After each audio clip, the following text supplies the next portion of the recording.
The crystal chandelier blurred above Grace's head as her knees buckled. 7 months pregnant, designer gown, luxury gala, and the last thing she heard before hitting the marble floor was laughter. Not concern, not gasps of worry, laughter. Sharp, delighted, cruel. It came from her husband's mistress, the woman everyone knew about except Grace, the woman who had been there all along, hiding in plain sight, at restaurants, at parties, even at Grace's own anniversary dinner. While Grace lay on cold marble, her unborn baby's heartbeat racing, that laughter echoed through the ballroom, and Grace realized something terrifying. Everyone knew, her friends, her husband's colleagues, society wives, they all knew about the affair. They had watched it happen for 18 months, and nobody said a word. But what Grace didn't know yet, what nobody in that ballroom knew, was that her brother was about to walk through those doors. Bennett Ashford, billionaire tech entrepreneur. And he was about to make everyone who laughed regret it. Because this story isn't just about a cheating husband. It's about stolen millions, federal crimes, a mistress who wasn't what she seemed, and a pregnant woman who discovered she was stronger than anyone imagined. This is the story of one night that destroyed everything, and the woman who rose from the ashes. Stay with me, because what happens next will shock you. The crystal chandelier blurred above Grace's head as her knees buckled, and the last thing she heard before hitting the marble floor was laughter. Grace Hartley stood near the silent auction tables at the Metropolitan Arts Gala. The ballroom stretched before her in a haze of champagne and diamonds. 7 months pregnant, her swollen ankles squeezed into designer heels that cost more than her first car. The emerald gown no longer fit quite right. The fabric pulled across her belly, too tight, too revealing of what her body had become. She watched Richard across the room, her husband, 6 years of marriage. His hand rested on Vanessa Crane's lower back. Too familiar, too long. His fingers spread wide against the red silk of her dress, the same way he used to touch Grace. Before the pregnancy, before the distance, before everything changed. The room tilted. Grace's vision narrowed to a tunnel, black edges creeping inward. Her water glass slipped from her fingers. The crash drew every eye in the ballroom. Crystals shattering against marble. The sound echoed, amplified, unbearable. She reached for the auction table. Missed. Her hand grasped air. The floor rushed up to meet her. Fast. Too fast. No time to brace. Her hip hit first, then her shoulder. Pain bloomed hot and immediate. Voices erupted around her. Gasps, shouts, someone screamed. Grace's hand instinctively covered her belly. The baby. Please, God, let the baby be okay. She felt movement inside. A kick, strong, alive. Thank God, thank God, thank God. Through the ringing in her ears, Grace heard a voice, sharp, delighted, female. Oh my God, she's so dramatic. Always making everything about her. Vanessa. The laughter that followed was worse than the words. Not loud, not obvious, conspiratorial. Like everyone was in on a joke Grace never understood. Like her pain was entertainment. Like her collapse was performance art for their amusement. Hands reached for her, too many hands. Pulling, lifting, voices blurred together into meaningless noise. Someone called for a doctor. Someone else said to give her space. A woman's perfume choked her. Too strong, too sweet. Grace turned her head and dry heaved. Richard appeared, finally, crouching beside her in his tuxedo.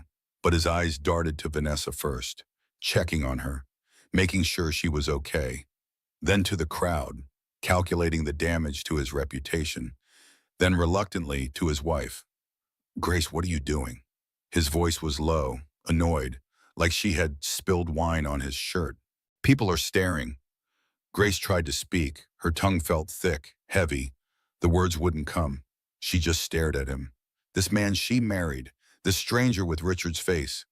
A security guard knelt on her other side. He had kind eyes, older, weathered. Ma'am, can you hear me? Can you tell me your name? Grace, she whispered, Grace Hartley. Good, that's good. Can you tell me what happened? What happened? Grace's mind spun. She was standing. Then she wasn't. Simple. Except nothing about this was simple. Nothing about tonight was simple. Nothing about her life had been simple for 18 months. Maybe longer. Maybe 6 years. I don't know, Grace said. I just felt dizzy, hot. Everything went black. The security guard nodded, spoke into his radio. We need paramedics at the Metropolitan Arts Center. Woman collapsed, pregnant, approximately 7 months. Conscious and alert, but disoriented. Richard stood, brushed off his tuxedo pants. This is unnecessary. Grace just needs to sit down. Have some water. She's fine. Sir, I need you to step back, the security guard said. Not unkindly, but firmly. The paramedics will assess her condition. Grace lay on the cold marble floor. Hundreds of eyes stared down at her. Society matrons in their jewels, businessmen in their power, young socialites with their phones out, recording, filming. This would be on Instagram within minutes. Grace Hartley's public humiliation. Wife of Richard Hartley. Pregnant and pathetic. Collapsing at a gala like some Victorian maiden. She closed her eyes, tried to breathe. In through the nose, out through the mouth. The way her yoga instructor taught her. Before she got too pregnant for yoga, before Richard suggested she stop going, too much exertion and too risky. Better to stay home. Rest. Be careful. Grace opened her eyes, turned her head. Through the forest of legs and designer gowns, she saw Vanessa, still standing where Richard left her, 26 years old. Beautiful. Thin. Everything Grace used to be. Everything Grace would never be again. Vanessa met her gaze, smiled, not a friendly smile, a victorious smile. She raised her champagne glass, a toast, to Grace's downfall, to her own triumph. The paramedics arrived, 2 of them, a man and a woman, professional, efficient. They asked questions Grace barely heard. Blood pressure cuffs squeezed her arm, pen light in her eyes, fingers checking her pulse, all while lying on the floor of the Metropolitan Arts Center, all while society watched. Your blood pressure is elevated, the female paramedic said. 150/95. That's concerning at this stage of pregnancy. We need to transport you to the hospital for evaluation. No, Grace said automatically. I'm fine, I just need a minute. Ma'am, you collapsed. You're pregnant. Your blood pressure is dangerously high. You need medical attention. Richard crouched down again. He put his hand on Grace's shoulder. For show. For the cameras. For the witnesses.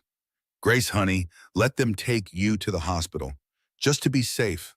For the baby. For the baby. Not for Grace. Never for Grace. Everything was for the baby now. The baby Richard never wanted. The baby that ruined his carefully constructed exit strategy. Grace wanted to refuse. Wanted to stand up. Walk out on her own. Prove she was fine. But her body betrayed her. When she tried to sit up, the room spun. Her stomach lurched. The paramedics caught her before she fell again. We're going to put you on a stretcher, the male paramedic said. Try not to move. They lifted her, strapped her in. The ceiling passed overhead as they wheeled her through the ballroom. Every face turned to watch. Grace kept her eyes closed, couldn't bear to see their expressions. Pity, curiosity, satisfaction. She heard whispers, fragments of conversation. 7 months pregnant and still trying to fit into a size 4. I heard she's been having problems. The pregnancy wasn't planned. Richard must be mortified. Well, what did she expect, trapping a man like that? The whispers followed her out of the ballroom, down the corridor, into the ambulance bay. Even when the doors closed, even when the sirens started, Grace could still hear them, would always hear them. She lay in the ambulance, fluorescent lights too bright, medical equipment beeping. The female paramedic sat beside her, took her blood pressure again, frowned at the reading. Is anyone riding with you to the hospital? The paramedic asked. Grace thought of Richard, still back at the gala, still worried about appearances, still standing too close to Vanessa. No, Grace whispered. There's no one. The paramedic squeezed her hand. You're not alone. We're right here. And your baby is strong. I can hear the heartbeat. Everything is going to be okay. But Grace knew better. Nothing was okay. Nothing had been okay for a long time. She had just been too afraid to admit it, too afraid to face the truth everyone else already knew. She was the only one who didn't know her marriage was over, the only one who didn't see her husband's affair, the only one who believed his lies.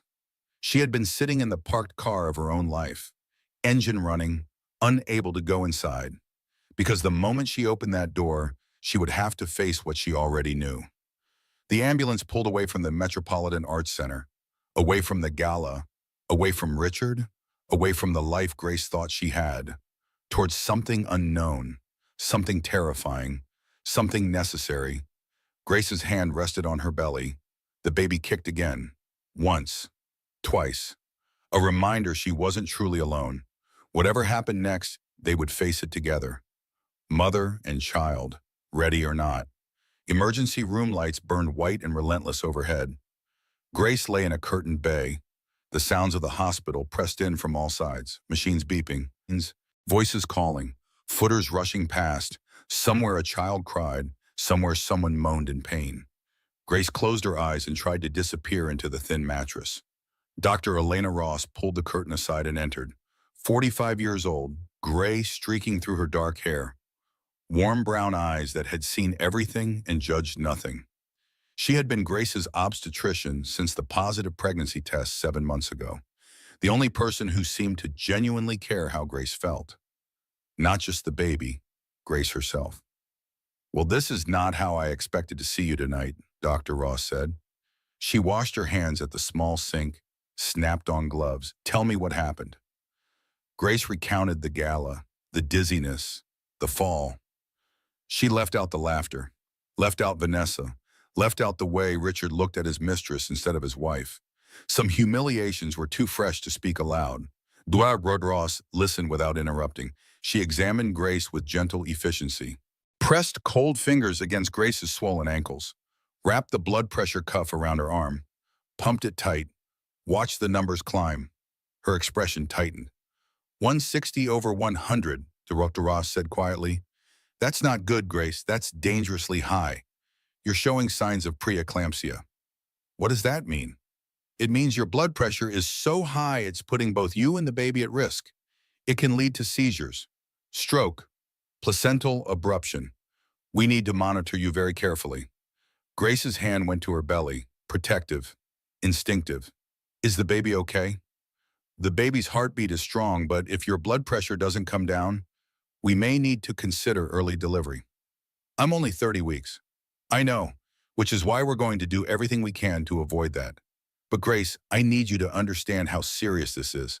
Stress is a major factor in preeclampsia. Extreme stress can be life-threatening." "Stress," Grace almost laughed. Where would she even begin to catalog the stress? The absent husband, the public affair, the isolation, the loneliness, the way she had slowly disappeared into the role of perfect wife until there was nothing left of the person she used to be. "I'll try to relax," Grace said. The words sounded absurd even as she spoke them. Dr. Ross sat on the edge of the bed, took off her gloves, looked at Grace with those kind, knowing eyes. "Grace, I've been a doctor for 20 years. I can read a chart, but I can also read people. Something is very wrong, and it's not just medical. Do you want to talk about it?" Grace opened her mouth, closed it. Where would she start? How could she explain the slow erosion of her marriage? The way Richard stopped touching her, stopped talking to her, stopped seeing her. How could she admit she knew about Vanessa, had known for months, but was too afraid to confront it, too afraid to lose the life she had built, even if that life was killing her? "I'm fine," Grace whispered, "just tired." Dr. Ross didn't push. She just nodded, stood, made notes on her tablet. "I'm admitting you overnight for observation. We need to monitor your blood pressure, make sure the baby stays stable. I want you on complete bed rest, no stress, no excitement, just rest." "Can I go home?" "Not tonight, maybe not for several days, depending on how you respond to treatment." Dr. Ross paused at the curtain.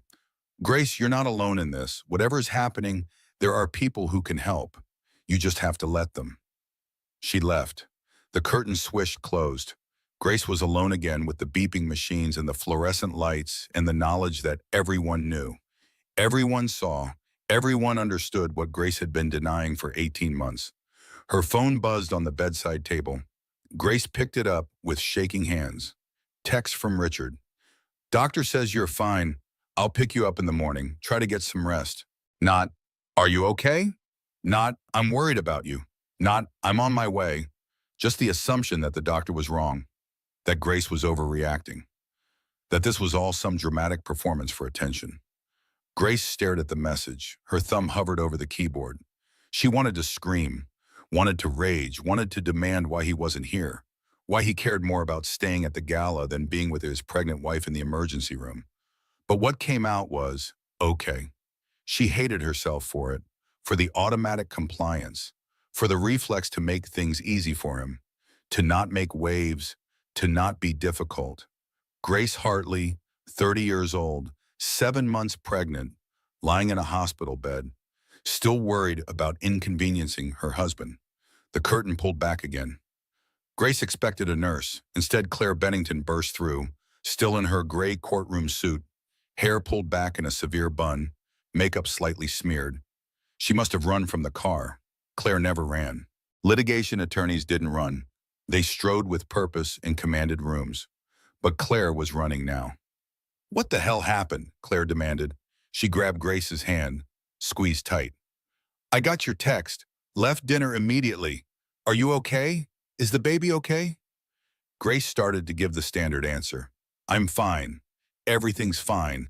But looking at Claire, her best friend since college, the one person who never stopped calling even when Grace stopped answering, the words that came out were different. No, Grace said. Her voice broke. I'm not okay. Nothing is okay. Claire pulled a chair close, sat, didn't let go of Grace's hand. Tell me. So Grace told her about the gala, about watching Richard touch Vanessa, about the laughter when she fell, about the text message that proved Richard cared more about appearances than his wife's health. The words poured out, months of silence breaking open, years of holding everything inside finally released. Claire listened without interrupting. Her jaw tightened with each revelation. Her eyes grew harder. When Grace finished, Claire took a deep breath. Honey, Claire said slowly, I need to tell you something, and you're not going to like it. Grace's stomach dropped. What? I've seen them together, Richard and Vanessa, multiple times, at restaurants where Richard claimed to be at business dinners, at the theater, at a hotel bar in Midtown. I've seen them, Grace, and it wasn't accidental. It wasn't innocent. How long? Grace whispered. How long have you known? 2 years. 2 years. The words hit like a physical blow. 2 years Claire had known. 2 years of keeping the secret. 2 years of watching Grace pretend everything was fine. Why didn't you tell me? Claire's eyes filled with tears. I tried. Remember 2 years ago when I said Richard seemed distant? When I suggested marriage counseling? When I asked if you were happy? You shut me down every time. You said everything was perfect. Bogged. That I was reading too much into things. That Richard was just stressed about work. You didn't want to hear it, Grace, so I stopped saying it. Grace wanted to be angry, wanted to blame Claire for not pushing harder, but she couldn't because Claire was right. Grace had shut her down, had refused to listen, had built walls around the truth so high that even her best friend couldn't scale them. When did it start? Grace asked. The affair. When did it start? Claire hesitated. I first saw them together about 18 months ago, but Grace, I think it started before that. The way they were with each other, it wasn't new. 18 months. Grace counted backward. Her mind did the math automatically. 18 months ago was right before she got pregnant. Right before that anniversary dinner when Richard suddenly wanted to reconnect. When he gave her diamond earrings and said he wanted to try for a baby. When Grace thought they were rebuilding their marriage. I got pregnant 2 months after you first saw them together, Grace said numbly. I know. He was already cheating, already with her, and then I got pregnant. Yes, Grace lay back against the pillows, stared at the ceiling tiles, counted them. 24 tiles in her line of sight, fluorescent lights buzzing behind translucent panels. Everything in the hospital was designed to be sterile, clean, impersonal, Perfect setting for having your life dismantled piece by piece. Her phone buzzed again. Grace looked at the screen. Text from an unknown number. She almost ignored it, but something made her open it. This is Margaret Hartley.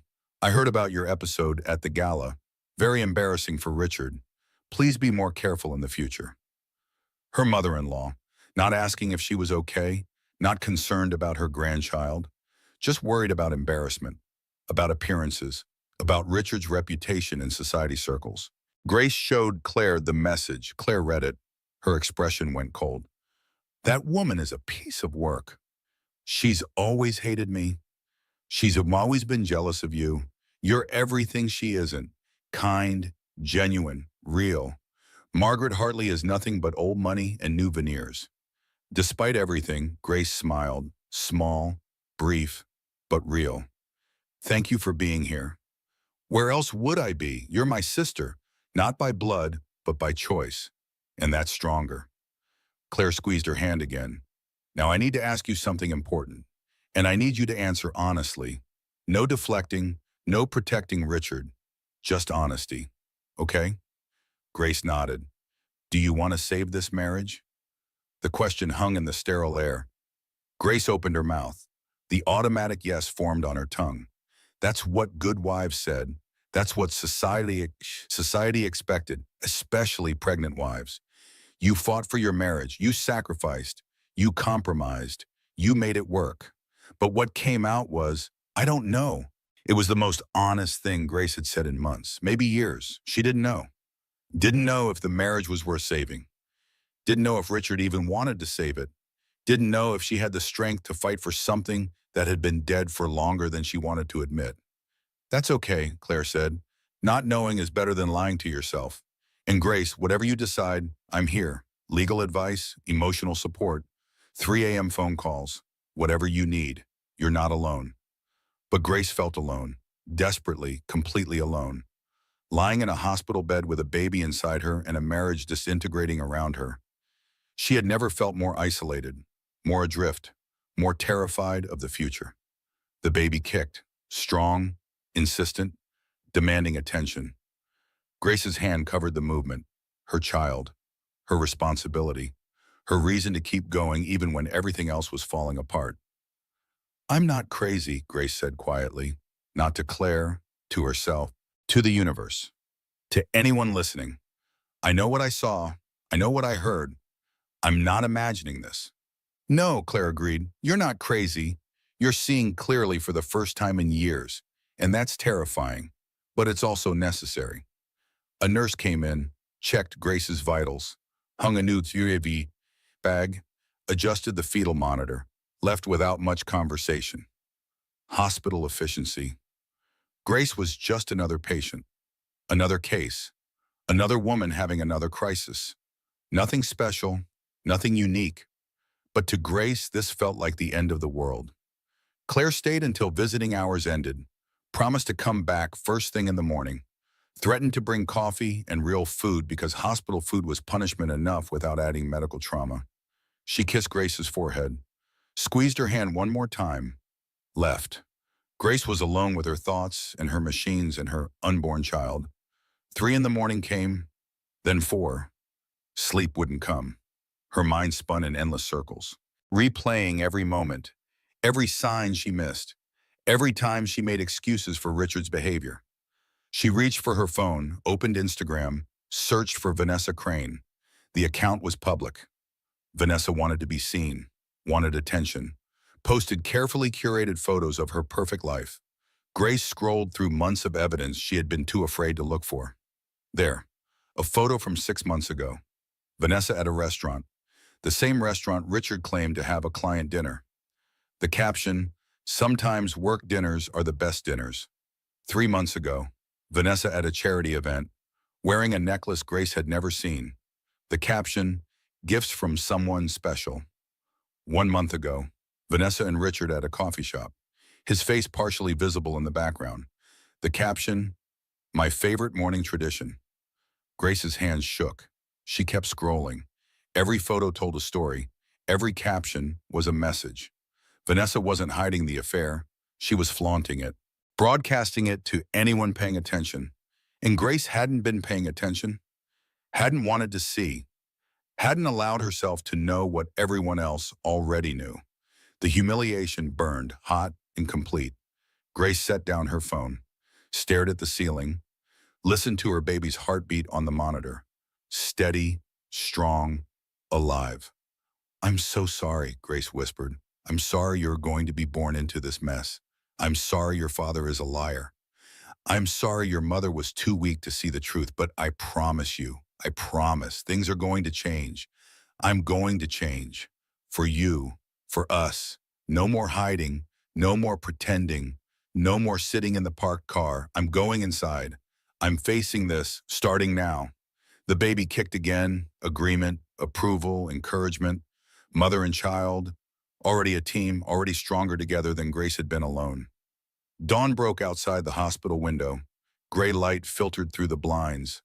A new day, the first day of Grace's new life. Ready or not, Grace couldn't sleep. The hospital bed was too hard, the pillow too flat. Every time she closed her eyes, she saw Vanessa's face. That cruel smile, that triumphant toast, that laughter echoing through the ballroom. 3 in the morning, the worst hour, when every anxiety magnified, when every fear felt insurmountable, when the darkness pressed in from all sides and morning seemed impossibly far away. Grace reached for her phone again. She knew she shouldn't, knew looking would only hurt more, but she couldn't stop herself. She opened Instagram. Vanessa's profile, started scrolling backward through time, documenting the affair photo by photo. 6 months back, 8 months, 10 months. Each image a knife in Grace's chest. Vanessa at restaurants. Vanessa in designer clothes. Vanessa wearing jewelry Grace had never seen but should have recognized, because she had been there when Richard picked it out. He said it was for clients, important clients, women clients who deserved thoughtful gifts. Grace had believed him, had even helped him choose. That sapphire bracelet for the CEO's wife, those pearl earrings for the investor's daughter, that diamond pendant for the very special client. They weren't for clients. They were for Vanessa. Grace had been shopping for her husband's mistress. The thought made her stomach turn. She barely made it to the bathroom before vomiting. Morning sickness had ended months ago. This was pure disgust, pure rage, pure humiliation. She rinsed her mouth, splashed water on her face, looked at herself in the small mirror. Who was this woman? Swollen, exhausted, hollow-eyed. Grace didn't recognize her own reflection. Somewhere in 6 years of marriage, she had disappeared, become someone else, someone smaller, someone quieter, someone who accepted lies and called it love. Grace returned to bed, picked up her phone, kept scrolling. Further back, 12 months, 14 months. There. A photo that stopped her completely. It was from their anniversary dinner. Last year, the night Richard took her to their favorite restaurant in Tribeca. The night he gave her diamond earrings. The night he said he wanted to reconnect, to try for a baby, to build their future together. But in Vanessa's Instagram, there was a photo from that same night, same restaurant, different table. Richard was visible in the background, blurred but unmistakable. The caption read, "Best boss ever, so grateful he includes me in client dinners." Richard had brought his mistress to their anniversary dinner, seated her across the restaurant, made Grace feel special while Vanessa watched from the wings. He had played them both, orchestrated the entire evening. Grace's romantic anniversary was Vanessa's inside joke. The phone slipped from Grace's hands, clattered against the bed rail. She didn't pick it up, just stared at the ceiling and tried to breathe. In, out, in, out. The baby kicked, protesting the spike in Grace's heart rate, the rush of adrenaline, the flood of cortisol. "I'm sorry," Grace whispered to her belly. "I'm so sorry. Mama's trying to stay calm. I promise one." But calm felt impossible. Grace's mind raced. How many times had Richard done this? How many special occasions had he poisoned with his lies? How many moments had he shared with Vanessa while pretending to love Grace? Her birthday dinner 3 months ago. Their trip to the Hamptons last summer. Christmas with his family. Had Vanessa been there too? Hidden in plain sight, laughing at Grace's ignorance, celebrating Grace's blindness. Claire's words echoed in Grace's head. I've seen them together for 2 years. 2 years of everyone knowing, everyone watching, everyone waiting for Grace to wake up, while she played the perfect wife, hosted dinner parties, attended charity events, smiled for cameras, pretended everything was fine. The humiliation was complete, total, suffocating. Grace wanted to disappear, wanted to sink into the hospital bed and never resurface. How could she face anyone again? How could she hold her head up, knowing everyone had witnessed her degradation? Everyone had seen what she refused to see. The door opened. Claire stepped in, still wearing yesterday's suit, hair in a messy bun, no makeup. She looked exhausted, beautiful, real. I couldn't sleep, Claire said. She carried 2 cups of coffee. Figured you couldn't either. They have terrible coffees in the cafeteria, but it's hot and it's caffeinated, and that's all that matters at 3 in the morning. Grace took the cup, sipped. Claire was right. It was terrible, but it was also exactly what she needed. Claire settled into the chair beside the bed. What are you doing awake? Grace handed her the phone. Open to Vanessa's Instagram. The anniversary dinner photo. Claire looked. Her expression darkened. That son of a bitch. He brought her to our anniversary dinner. I see that. He made me feel special while she watched. He played us both like puppets. No, Claire said firmly. He played you. Vanessa knew exactly what she was doing. She chose to be his mistress, chose to participate in humiliating you. She's not a victim here, Grace. She's a willing accomplice. Grace knew Claire was right, but part of her still wanted to believe Vanessa had been deceived too. That Richard had lied to both of them, told Vanessa the marriage was over, promised her a future, because if Vanessa knew, if Vanessa participated willingly, then the cruelty was even worse than Grace imagined. Look at the comments, Grace said quietly. Claire scrolled down. Her jaw tightened. The comments were innocuous on the surface. Friends saying how lucky Vanessa was, how wonderful her boss was, how jealous they were of her life. But underneath, hidden in plain sight, there were messages only insiders would understand. You two look so good together. When's the wedding? He knows what he wants. Lucky girl. The comments were from people Grace knew, society wives, business associates, and people she considered friends.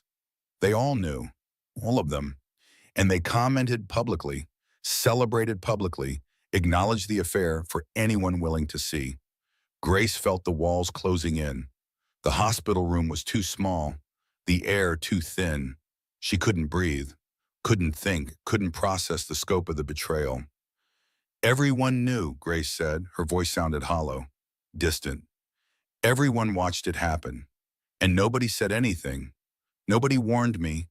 They just let me walk around like an idiot, smiling, playing hostess, being the perfect wife, while they all laughed behind my back. They're cowards, Claire said. Every single one of them. They saw you being hurt, and they chose silence. That says everything about them and nothing about you. But why? Why didn't anyone tell me? Claire set down the phone, took Grace's hands. Because telling would have been uncomfortable. It would have forced them to take sides, to make moral judgments, to risk their social standing. It was easier to watch, to whisper, to make the affair into entertainment. You weren't a person to them, Grace. You were a soap opera, a real-life drama they could watch unfold while eating canapes and drinking champagne. The words hurt because they were true. Grace had never been real to those people. She was Richard's wife, an accessory, a role, not a human being with feelings and dignity and worth. When she served her purpose, she was accepted. Now that Richard wanted to discard her, she was nothing, less than nothing, an embarrassment, a problem to be managed. Grace pulled her hands from Claire's, wrapped her arms around her belly. Her baby was the only pure thing in her life right now, the only relationship untainted by lies, the only love that felt real. I've been living in a house of mirrors, Grace said. Everything I thought was real was just reflection, distortion. I don't even know what the truth is anymore. Don't know what was real and what was performance. That's what gaslighting does, Claire said. It makes you doubt your own reality. Richard is a master at it. I've seen him in action. The way he twists your words, makes you feel crazy for noticing obvious things, convinces you that your instincts are wrong. That's not love, Grace. That's manipulation. That's abuse. Abuse. The word landed heavy. Grace had never thought of her marriage as abusive. Richard didn't hit her, didn't scream, didn't break things, but he broke her, slowly, systematically, with 1,000 small cruelties disguised as love, with isolation disguised as protection, with control disguised as care. I knew, Grace admitted. Some part of me always knew. The way he'd shower after coming home, the way he'd mute his phone around me, the way he'd accuse me of being paranoid whenever I questioned him. I knew, but I told myself I was wrong, that I was being a jealous wife, that I was hormonal, crazy, ungrateful. I gaslit myself. Claire nodded. That's the final stage, when the victim internalizes the abuser's voice, becomes their own jailer. You're not there anymore, Grace. You see clearly now. That's why you're in so much pain, because seeing the truth hurts. But it's necessary pain, healing pain. Grace's phone buzzed, text from Richard. Just leaving the gala. Very successful night. The foundation raised $200,000. See you in the morning. Just leaving. It was 3:30 in the morning. The gala had ended hours ago. Where had Richard been? Grace opened Instagram again, searched Richard's tagged photos, found one posted 20 minutes ago. Richard and Vanessa at an after party, his arm around her shoulders, both smiling, looking happy, looking like a couple. Grace showed Claire. Claire's expression went murderous. I'm going to destroy him. No, Grace said. I'm going to destroy him. Or rather, he's going to destroy himself. I'm just going to step back and let him. What do you mean? Grace felt something shift in audio, a door opening, a weight lifting, a decision made.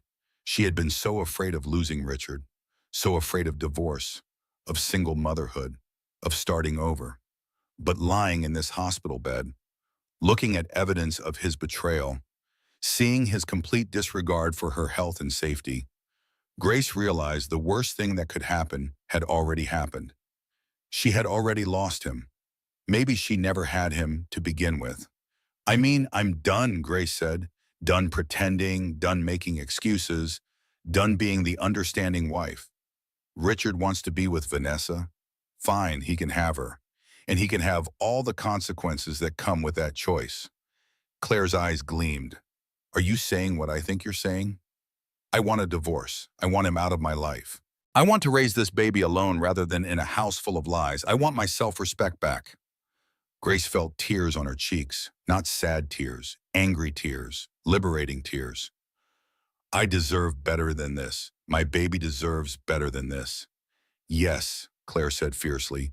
Yes, you do, and I'm going to help you get it. I'm going to need a lawyer. You're looking at one. I'm officially representing you as of this moment. Pro bono. Because you're my sister, and because watching Richard implode is going to be the highlight of my career. Despite everything, Grace laughed. Small, broken, but real. He's going to fight. He's going to make this ugly. Let him. I've handled worse. And Grace, there's something you should know. I did some digging after I left here earlier. Called in some favors. Richard's hedge fund is in trouble. Bad investments, angry clients, rumors of impropriety. If I look hard enough, I bet I'll find something actionable. Grace's mind raced. Richard had been stressed about work lately, more stressed than usual. Drinking more, sleeping less, taking calls at odd hours. She had assumed it was normal business pressure. But what if it was more? What if Richard's affair wasn't the only secret he was keeping? Find out, Grace said. Find out everything. I want to know who I married. Want to know what else he's been hiding. Consider it done. A nurse came in, checked Grace's blood pressure, made notes on the chart. It's coming down. That's good. Dr. Ross will be pleased. Try to rest. Both of you. The nurse left. Grace and Claire sat in comfortable silence, the kind of silence only true friends could share. No need for words, just presence, just solidarity, just the knowledge that Grace wasn't alone anymore. She had been alone for so long, isolated in her marriage, but not anymore. "Thank you," Grace said, "for being here, for not giving up on me when I pushed you away." "I'll never give up on you," Claire promised. "That's what sisters do. We show up, we tell the truth, we fight beside each other. Always." Grace finished her terrible coffee, lay back against the pillows, felt exhaustion pulling at her finally, the adrenaline fading, the shock receding, leaving behind a strange sense of peace. Or not peace exactly. Resolution. The decision had been made, the path chosen. No more waiting, no more hoping things would magically improve, no more denial. She was getting a divorce. She was going to be a single mother. She was going to rebuild her life from scratch. The thought was terrifying, overwhelming, but also strangely liberating. For the first time in years, Grace's future belonged to her. Not to Richard, not to society, not to anyone's expectations. Just her. "Go home," Grace told Claire. "Get some sleep. You look like death." "So do you." "I'm in a hospital. I have an excuse." Claire stood, stretched, winced. "I'll be back in the morning, bringing real food, and my laptop. We have a lot of work to do." "Claire?" "Yeah? If you find something that could hurt Richard, will you tell me?" Claire met her eyes. "Every single detail, I promise. No more secrets, no more protection, just truth, however ugly it gets." "Good." Claire left. Grace was alone again, but it felt different this time. Less suffocating, less desperate. She was alone but not helpless. Alone but not defeated. Alone but not without resources. Grace picked up her phone one more time, looked at Vanessa's Instagram, the anniversary dinner photo, the cruel caption, the knowing comments. She had been staring at this evidence for hours, letting it hurt her, letting it define her. But no more. Grace did something she should have done months ago. She blocked Vanessa's account, blocked everyone who commented on that photo, blocked every single person who watched her humiliation and said nothing. One by one, name by name, cutting out the rot, removing the poison. Her phone was lighter when she finished. Her contacts list smaller, but cleaner, purer. Only real people remained. Only people who cared. Claire, her old boss from the museum, college friends she had lost touch with, people who knew Grace before Richard, people who might remember who she used to be and help her find that person again. The hospital room grew quiet. Outside the window, the sky began to lighten. Not quite dawn, but the promise of dawn. The darkest hour was ending. Morning was coming. Grace closed her eyes. Let sleep take her finally. Her last thought before drifting off was simple, clear, certain. This ends now. No more victim, no more ignorance, no more Grace Hartley the wife. Just Grace. Starting over. Starting right now. Grace woke to sunlight and voices. Her eyes felt gritty. Her mouth tasted like old coffee and regret. The hospital room came into focus slowly. White walls, beeping machines, IV line in her arm. For a moment, she forgot where she was, why she was here. Then memory crashed back. The gala, the fall, Richard, Vanessa, everything. The voices were coming from outside her room. Claire's voice, sharp, insistent, and another voice, male, deep, familiar in a way that made Grace's chest ache. The door opened. Claire entered first. Behind her was Bennett Ashford, Grace's brother, 38 years old, 6'3", wearing a suit that probably cost more than Grace's wedding dress. His dark hair was graying at the temples. His eyes were the same green as Grace's, the same green as their mother's. "Bennett," Grace whispered. He crossed the room in 3 strides, sat on the edge of her bed, took her hand in both of his. His hands were warm, solid, real. "Hey, Gracie," Bennett said softly. "Claire called me, told me what happened. I got on the first flight out of San Francisco." Tears burned Grace's eyes. She hadn't seen Bennett in 3 months, not since Christmas. Richard always had reasons why they couldn't visit. Work obligations, social commitments. Bennett's schedule was too demanding. Better to just call, just video chat. Better not to inconvenience him. Grace had believed it, had accepted Richard's excuses, had let the distance grow between her and the one person who had always protected her, the one person who had raised her after their mother died, who had put his own life on hold to make sure Grace had everything she needed. "I'm sorry," Grace said. "I should have called, should have stayed in touch. I've been a terrible sister." "Stop," Bennett said firmly. "You've been a wife in a difficult marriage. That's not your fault. But I'm here now and I'm not going anywhere, so tell me, what do you need?" The question was so simple, so direct. Not, "What did you do wrong?" Not, "How did you let this happen?" Just, "What do you need?" Grace didn't know how to answer, didn't know where to start. Claire saved her by pulling a chair close and sitting down. "I filled Bennett in on the basics," Claire said. "The affair, the gala, your blood pressure. He knows about Richard and Vanessa." Bennett's jaw tightened. "I never liked him. From the first time you brought him home. Something was off. But you seemed happy, so I kept my mouth shut. I shouldn't have." "You couldn't have known," Grace said. "I should have looked harder, should have asked more questions, should have stayed more involved." Bennett took a breath, released it slowly. "But we're not going to waste time on regret. We're going to focus on solutions." "Claire says you want a divorce." "Yes." "Good. Richard doesn't deserve you, never did. But before we start divorce proceedings, I need to ask you something important. And I need you to answer honestly. Do you want to save the marriage? Is there any part of you that thinks this relationship can be salvaged?" Grace thought about it, really thought. Not the automatic yes that usually came. Not the response society expected. Not what a good wife should say. She thought about Richard, about 6 years together, about the man she married versus the man he had become. Or maybe the man he always was and Grace had been too naive to see. She thought about lying in this hospital bed alone while Richard partied with his mistress.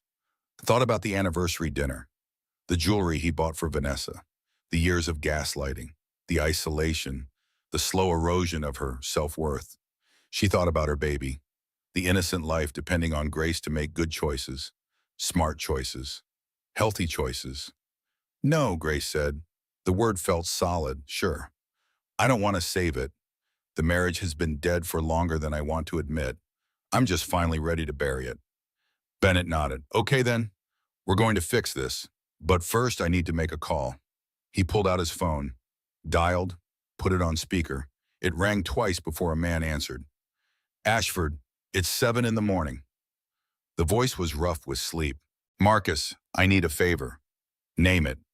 "Everything you can find on Richard Hartley, hedge fund manager at Hartley Investments, and Vanessa Crane, his executive assistant. I want financials, phone records, emails, property records, everything. Legal everything. Let's call it creatively obtained." A pause, then, "You know that's going to cost you." "Bill me, Bunny. I want a full report by end of business today." "That's 12 hours. You're the best investigator in New York. You'll manage." Another pause. "This personal?" "It's for Grace. Say no more. I'll have preliminary findings to you by noon." Bennett hung up, looked at Grace.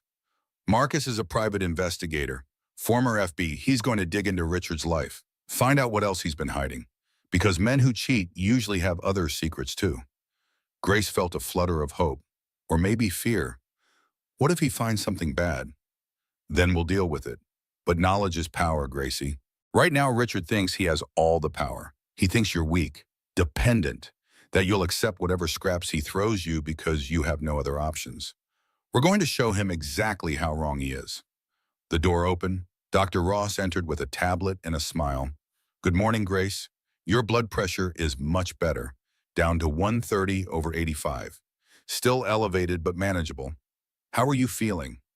"Tired, but better."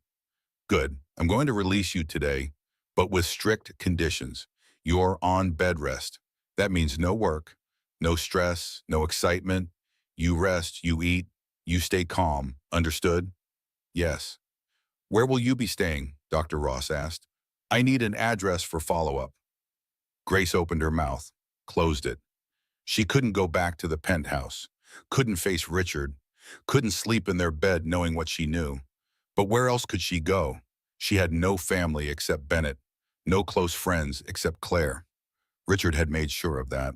"She'll stay with me," Bennett said. "I still have Mom's brownstone in Brooklyn Heights. Plenty of room, quiet, safe." "That works," Dr. Ross said. She made notes on her tablet.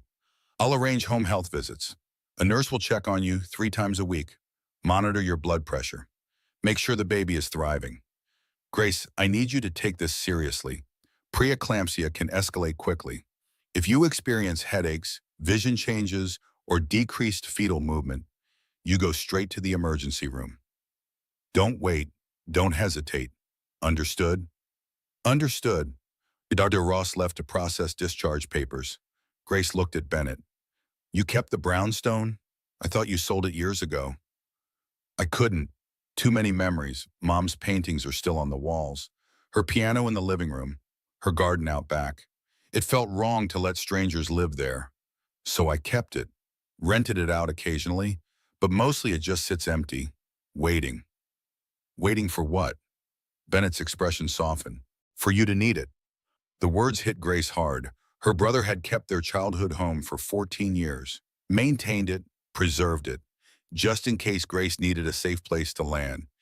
He had known, somehow, that one day she would need refuge, and he had made sure it was there. "Thank you," Grace whispered. "You don't need to thank me. You're my sister. I'll always take care of you. That's not negotiable." Claire stood, stretched. "I'm going to run to your place and pack you a bag. I still have keys, remember? I'll grab clothes, toiletries, your laptop, anything else you need." "My mother's photo album," Grace said. "It's in the bottom drawer of my dresser, and my journal. It's hidden in the closet behind the shoeboxes." Claire raised an eyebrow. "You keep a journal?" "Started it 6 months ago, after a particularly bad fight with Richard. I needed somewhere to process everything. Somewhere he wouldn't find it." "Smart. I'll get it. Be back in 2 hours." Claire left. Grace was alone with Bennett. He hadn't let go of her hand, just sat there, solid, present, the way he had been her whole life. When their father died in a car accident when Grace was 3, when their mother was diagnosed with cancer when Grace was 14, when she died 2 years later. Bennett had been there, always there. "I messed up," Grace said quietly. "Married the wrong person, ignored all the red flags, let him isolate me from everyone who cared. I'm 30 years old and I've wasted 6 years on a man who never loved me." "You didn't waste anything. You learned. You survived. You are stronger than you think." Bennett squeezed her hand. "And for what it's worth, I don't think Richard is capable of loving anyone, except maybe himself. Vanessa thinks he loves her.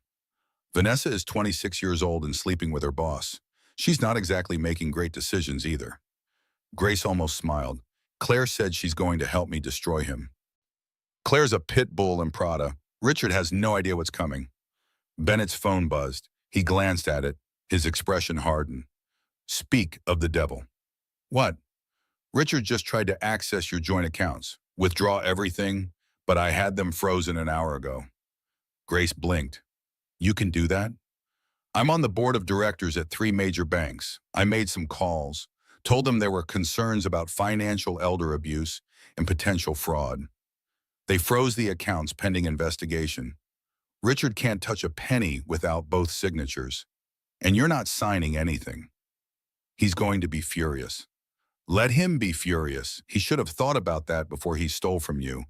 Because that money is half yours, Grace. Every penny, community property. New York law is very clear about that." Grace felt something unfamiliar stirring in her chest. Not fear, not sadness. Power. For the first time in years, she felt powerful. Like she had agency. Like her choices mattered. Like she wasn't just a victim waiting for rescue. She was a woman taking control of her own life. "What else can we do?" Grace asked. Bennett smiled, not a nice smile, a predatory smile. "We can make Richard's life very difficult, very public, very expensive. But first we wait for Marcus's report, see what other skeletons are hiding in Richard's closet. Then we decide our strategy." A nurse came in with discharge papers. Grace signed them, got dressed in the clothes she wore to the gala. The emerald dress was wrinkled, stained, humiliating, but it was all she had. Bennett draped his suit jacket over her shoulders. It hung huge but warm. They left the hospital through a side exit, avoiding reporters who had somehow gotten wind of the story. Society wife collapses at gala, pregnant and alone. It was gossip gold. Grace kept her head down. Let Bennett guide her to his car, a black sedan with a driver waiting. The drive to Brooklyn Heights was quiet. Grace watched Manhattan pass outside the window, the city she had lived in for 10 years, the city where she built her career as an art curator, the city where she met Richard, the city where her life fell apart. It looked different now, less magical, more ordinary, just buildings and streets and people living their lives. The brownstone stood on a tree-lined street, 4 stories of red brick and white trim, window boxes full of flowers. The garden gate Grace used to swing on as a child. Home, real home. Not the sterile penthouse Richard decorated with a designer. This place held memories, love, safety. Bennett helped Grace up the front steps, unlocked the door. The smell hit her immediately. Lemon polish and old books. Her mother's signature scent. Grace stood in the entryway and felt 14 again, coming home from school. Her mother at the piano, playing Chopin, the sound filling every corner of the house. "I haven't changed anything," Bennett said quietly. "Couldn't bring myself to."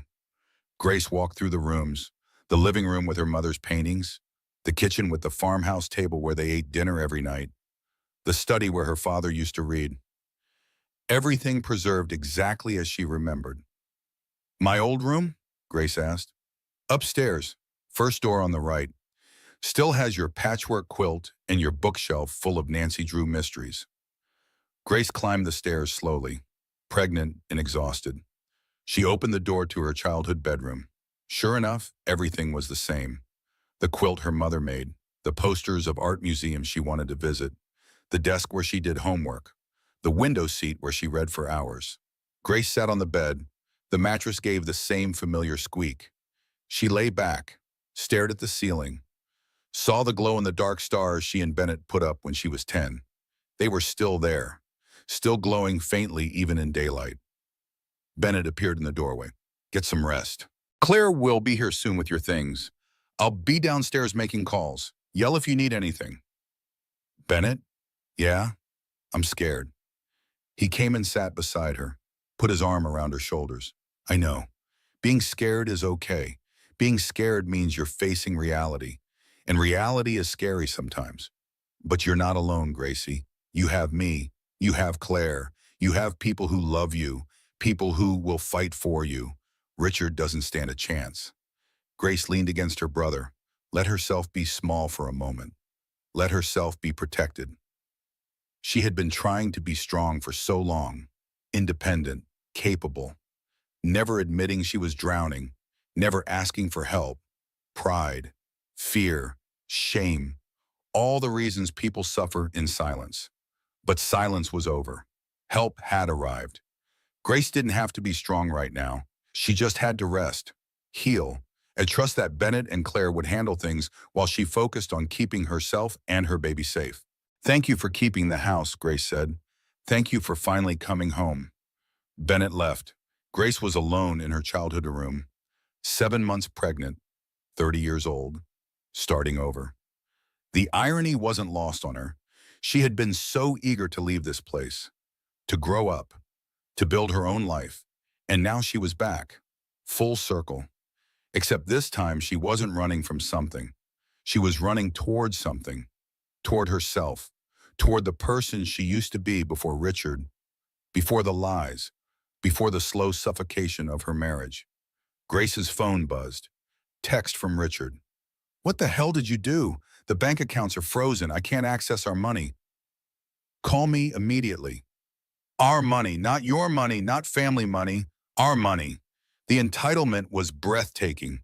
Richard had cheated, had planned to leave, had stolen Grace's dignity, and he still believed he was entitled to everything, including money that was legally half hers. Grace didn't respond. Just blocked his number. One more name added to the growing list of people she was cutting from her life. It felt good, cathartic, like pulling weeds from a garden, creating space for healthy things to grow. She closed her eyes, listened to the sounds of the house, creaking floors, wind in the trees outside, distant traffic, city sounds filtered through old windows. Peace, real peace. For the first time in months, Grace felt safe.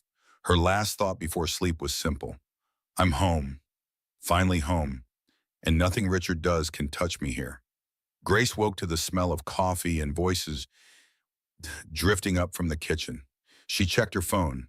2 in the afternoon, she had slept for 5 hours, deep, dreamless sleep, the kind she hadn't experienced in months. Her body ached. Her back hurt.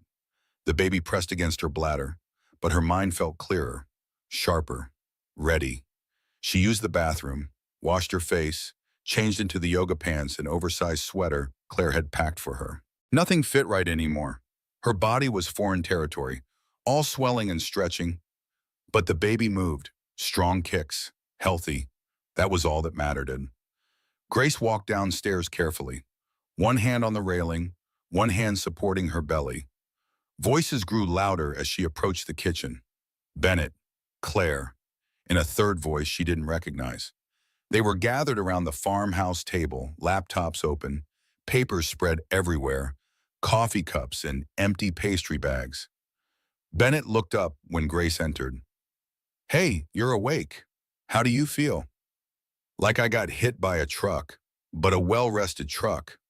Grace poured herself decaf coffee from the pot, added cream. What's all this?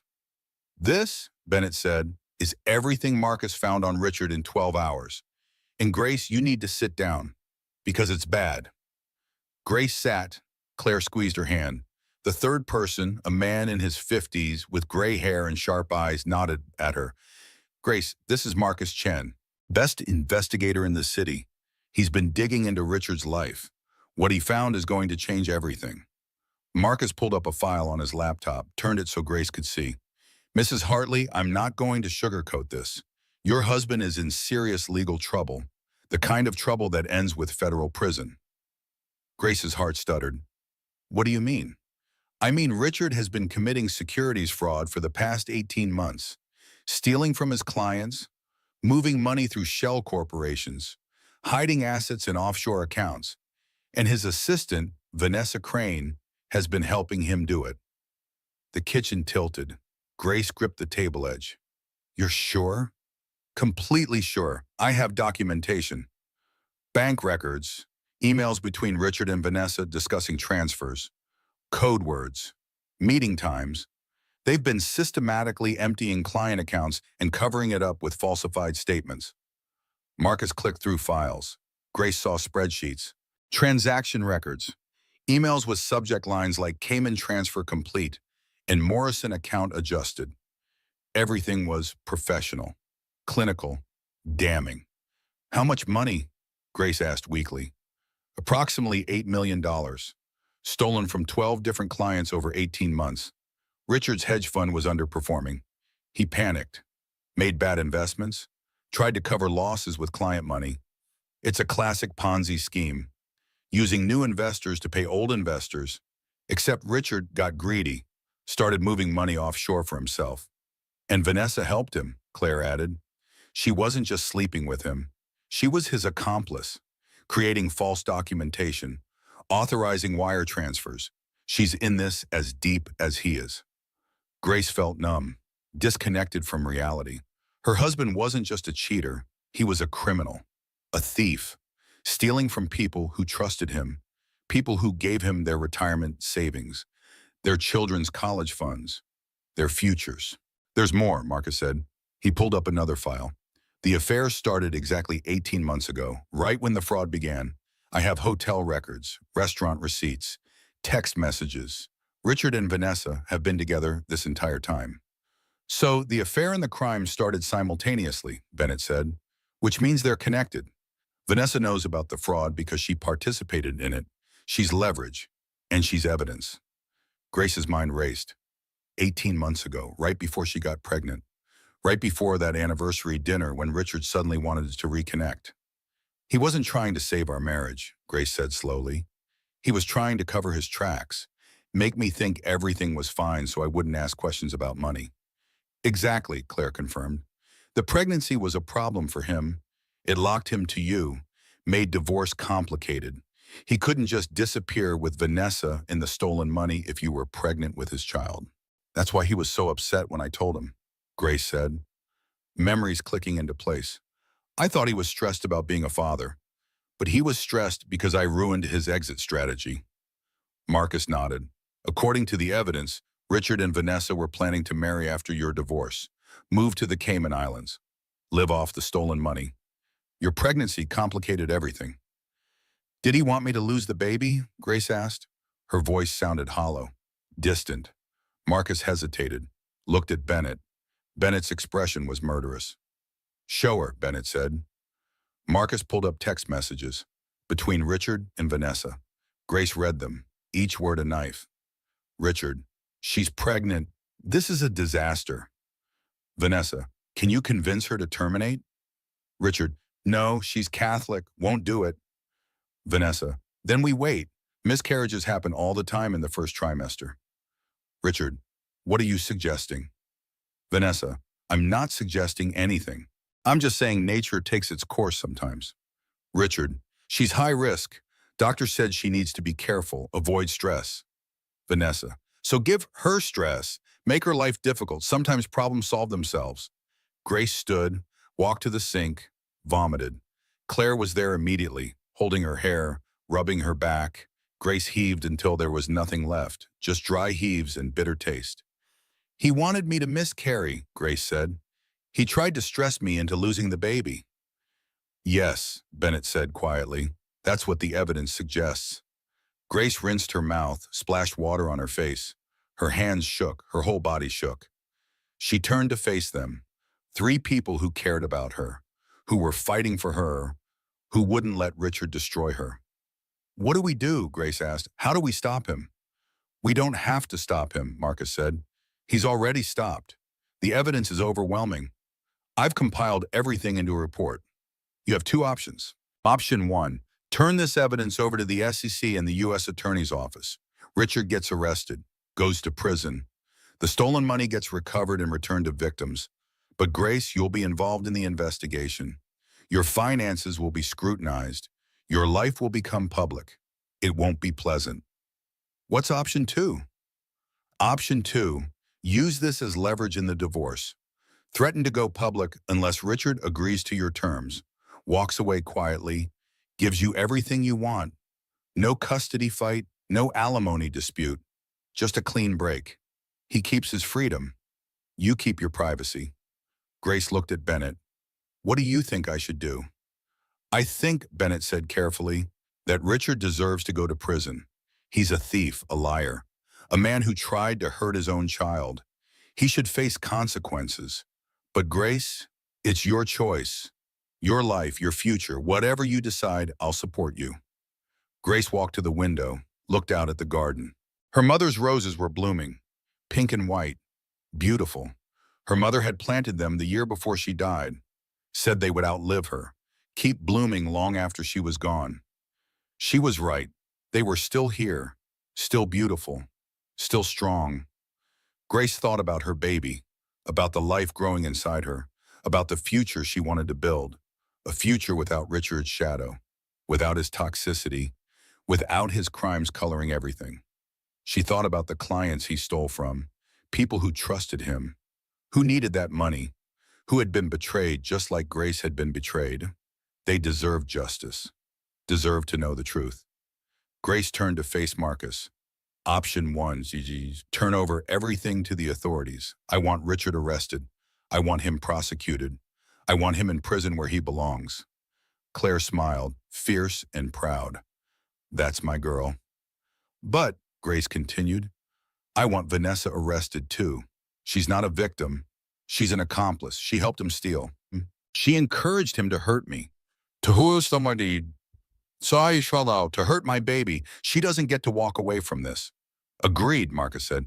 The evidence incriminates them both. They'll both face charges. How long until they're arrested? I'll take this to the U.S. Attorney's Office this afternoon. They'll want to verify everything, do their own investigation. But with documentation this complete, I'd say Richard and Vanessa will be arrested within a week, maybe sooner. A week. 7 days. Grace had 7 days before her life exploded into public scandal. 7 days to prepare, to rest, to get ready for the storm coming. One more thing, Grace said. The prenup. Richard made me sign a prenup before we got married. He said it was standard, that his family insisted. I didn't read it carefully, just signed where he told me to sign. Claire and Bennett exchanged glances. Grace, Claire said slowly, I need you to find that prenup, because I checked the county clerk's office. Nothing is on file. Prenups have to be filed to be legally binding. If Richard didn't file it, it doesn't exist. Why wouldn't he file it? Because he's sloppy, arrogant.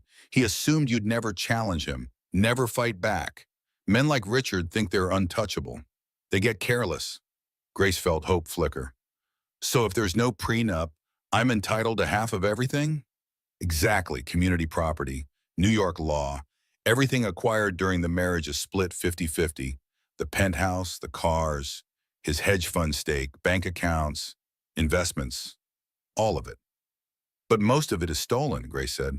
Most of it, but not all. Richard had personal wealth before the fraud, family money, his own investments, clean money. That's yours too.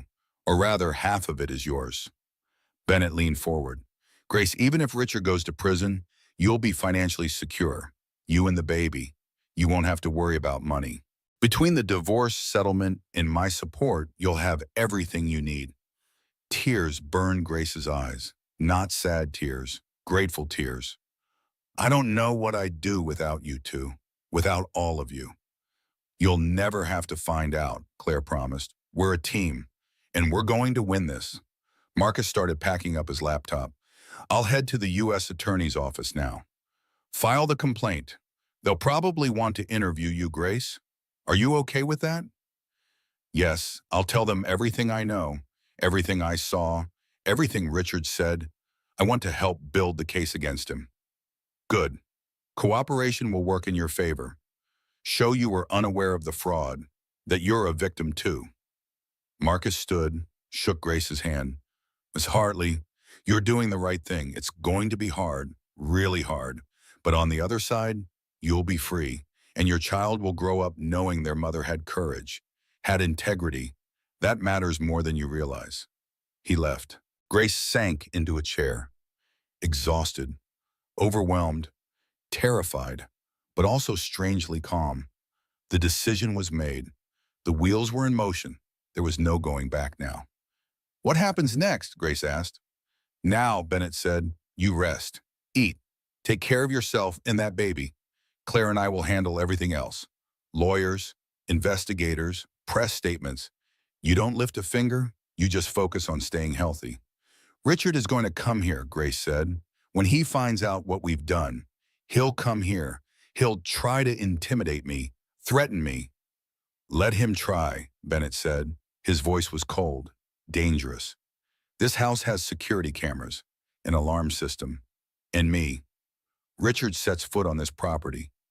He's the one who will be intimidated, I promise you that. Grace believed him. Bennett had always protected her, from bullies at school, from bad boyfriends in college, from the grief that tried to swallow her when their mother died. He would protect her now, from Richard, from the consequences of Richard's choices, from everything.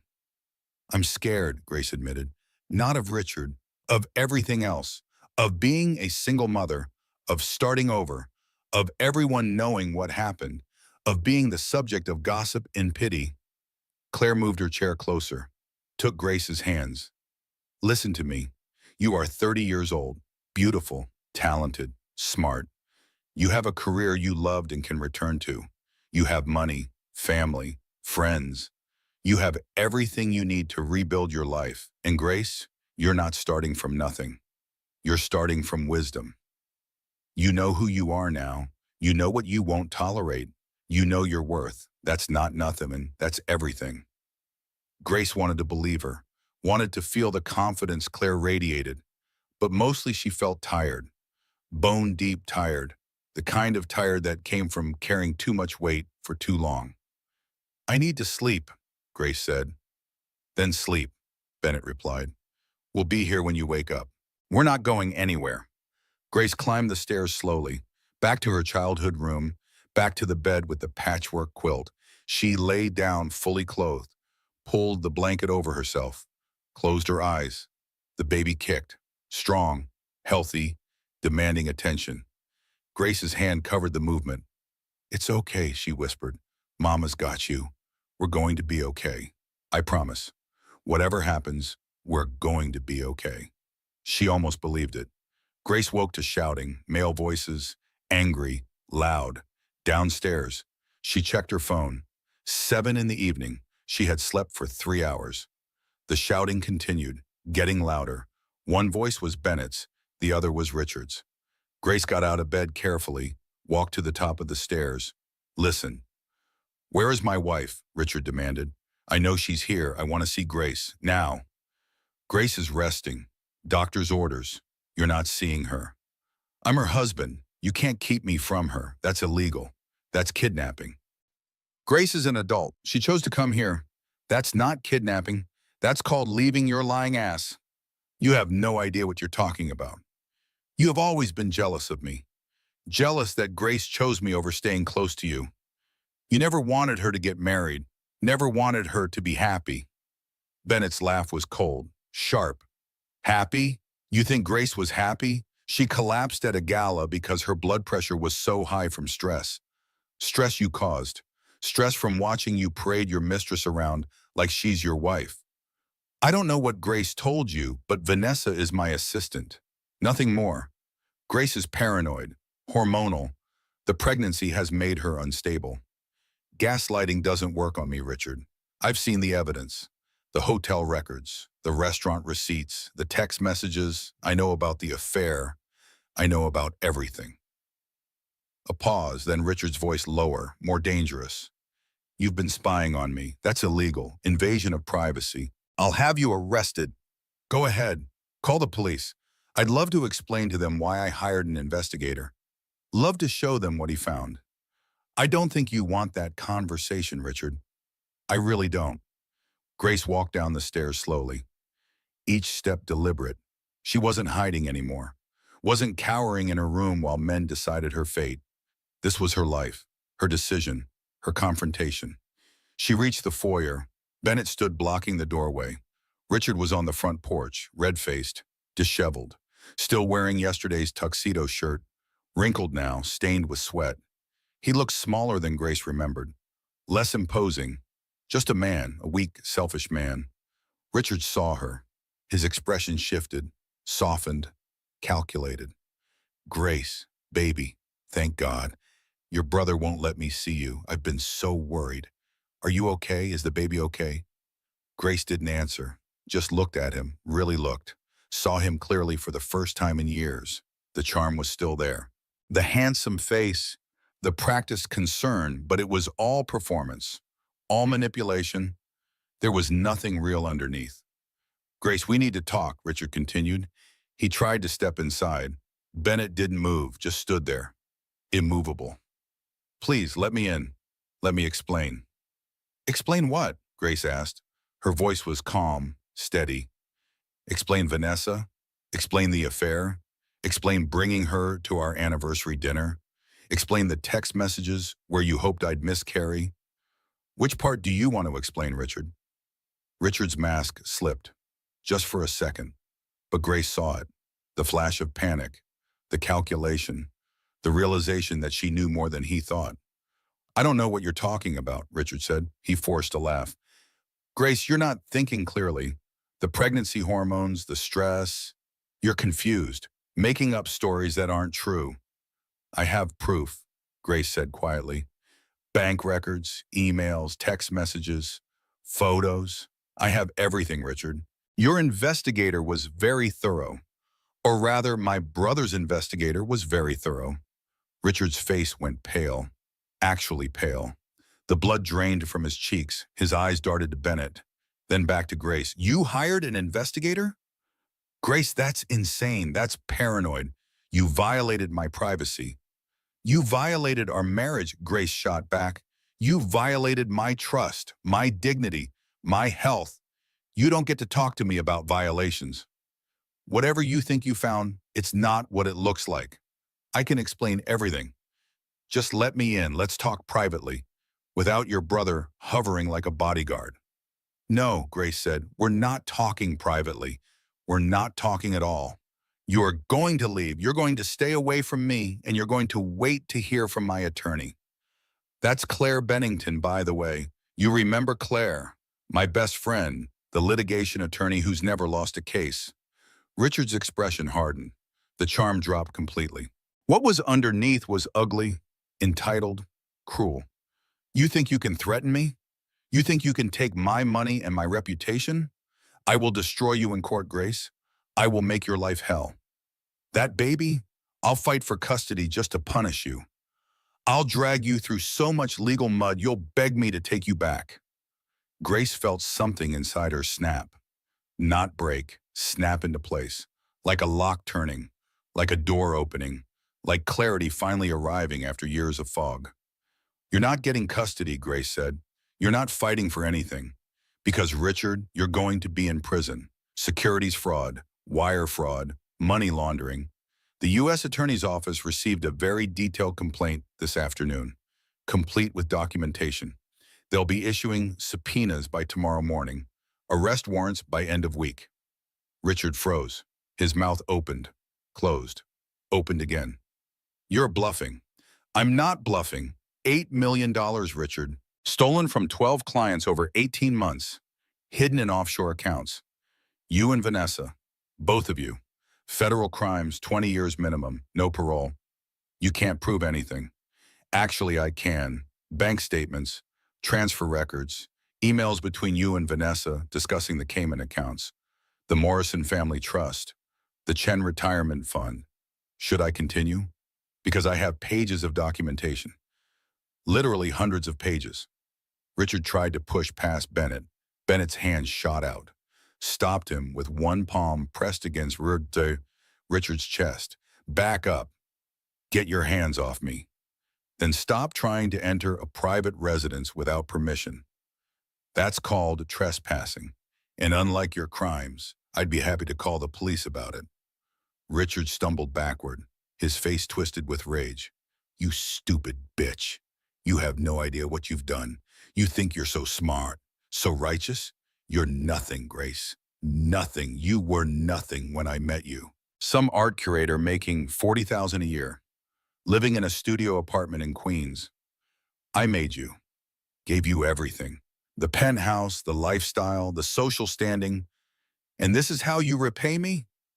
Grace walked forward, stood beside Bennett, looked Richard directly in the eyes. You didn't make me. You unmade me. You took a confident, successful woman and turned her into someone small, someone scared, someone who apologized for existing. But I'm done being that person. I'm done being your victim. You'll regret this, Richard hissed. When you're alone, broke, raising a bastard child on welfare, you'll regret destroying me. The only bastard here is you, Grace said, and I won't be broke. Community property laws are very clear. Half of everything is mine. The penthouse, your hedge fund stake, bank accounts, all of it. And since you never filed the prenup, you made me sign. It's not worth the paper it's printed on. Richard's eyes went wide. I filed it. My lawyer filed it. My lawyer. No, Claire's voice came from behind Grace. She had appeared silently. Must have been listening from the living room. You didn't. I checked. Nothing on file at the county clerk's office, which means Grace is entitled to half of everything. And Richard, by everything, I mean your legitimate assets, not the stolen money. That's going back to your victims. But your family trust, your stock portfolio, your personal savings, half of that is Grace's. Richard looked between them. Grace, Bennett, Claire. 3 people united against him. 3 people who knew all his secrets, all his crimes, all his lies. He was outnumbered, Outmaneuvered, outmatched. Vanessa was right about you, Richard said to Grace. His voice was pure venom. You're pathetic, clinging to a man who doesn't want you, trying to trap me with a baby. She said you'd do this, try to destroy me when I finally found happiness. Vanessa's going to prison too, Claire said pleasantly. She's an accomplice, wire fraud, conspiracy. She's looking at 3 to 5 years minimum. Maybe more if the prosecution goes hard. So I wouldn't rely on her for emotional support. She'll be too busy planning her defense. Richard's phone buzzed. He pulled it out, read the screen. His face went from pale to gray. What did you do? What did we do? Bennett asked innocently. The bank accounts, my credit cards, my access to the hedge fund, everything is frozen. I can't access anything.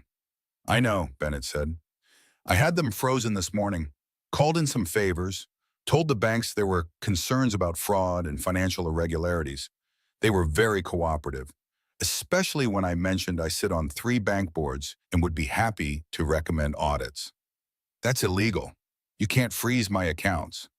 I didn't freeze your accounts. I froze your and Grace's joint accounts, which I have every right to do as Grace's representative. She's my sister. She's vulnerable.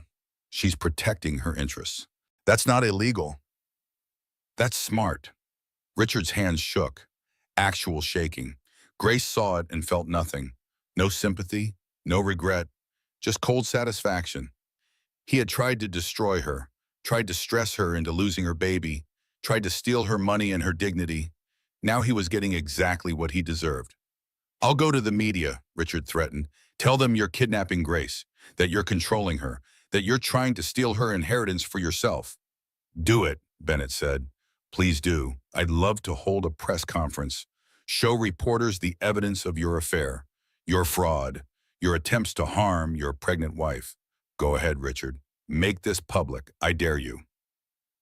Richard had no response, no threats left, no leverage. He stood on the porch like a deflated balloon. All the air gone out of him, all the power evaporated. Leave, Grace said quietly. Leave and don't come back. The next time you hear from me, it will be through my attorney, with divorce papers. Until then, stay away from me. Stay away from this house. Stay away from my family. That baby is my family, Richard said. One last desperate attempt. That's my child. You can't keep me from my own child. Watch me, Grace replied. You're not on the birth certificate. You have no legal rights, no claim. And if you try to establish paternity, I'll make sure the judge hears every detail of how you hoped I'd miscarry, how you tried to stress me into losing the baby, how you called our child a disaster, a problem, something you wished would just go away. No judge will give you custody or even visitation. You'll be lucky if they don't charge you with attempted fetal harm. Richard's face crumpled. For a moment, Grace almost felt sorry for him. Almost. Then she remembered the laughter at the gala, the anniversary dinner with Vanessa, the text messages, the stolen money, the lies upon lies upon lies. Goodbye, Richard, Grace said. I'd say it's been nice knowing you, but we both know that would be a lie, and I'm done with lies. She turned and walked back into the house. Didn't look back, didn't wait to see his reaction. Just walked away. Bennett and Claire followed. The door closed behind them. Locked, secured, safe. Grace walked to the living room, sat on the couch, her mother's couch, the one they used to curl up on together for movie nights. She felt the baby kick. Strong, healthy, alive. They had survived. Both of them, against all odds. Bennett appeared with a glass of water. Claire brought a blanket.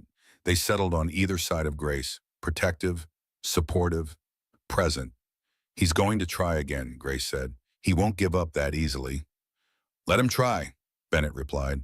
Every attempt he makes, every threat he issues, is more evidence for your custody case. More proof that he's unstable, dangerous, unfit. What if he convinces people I'm lying? What if society sides with him? Society doesn't matter, Claire said firmly. Courts matter.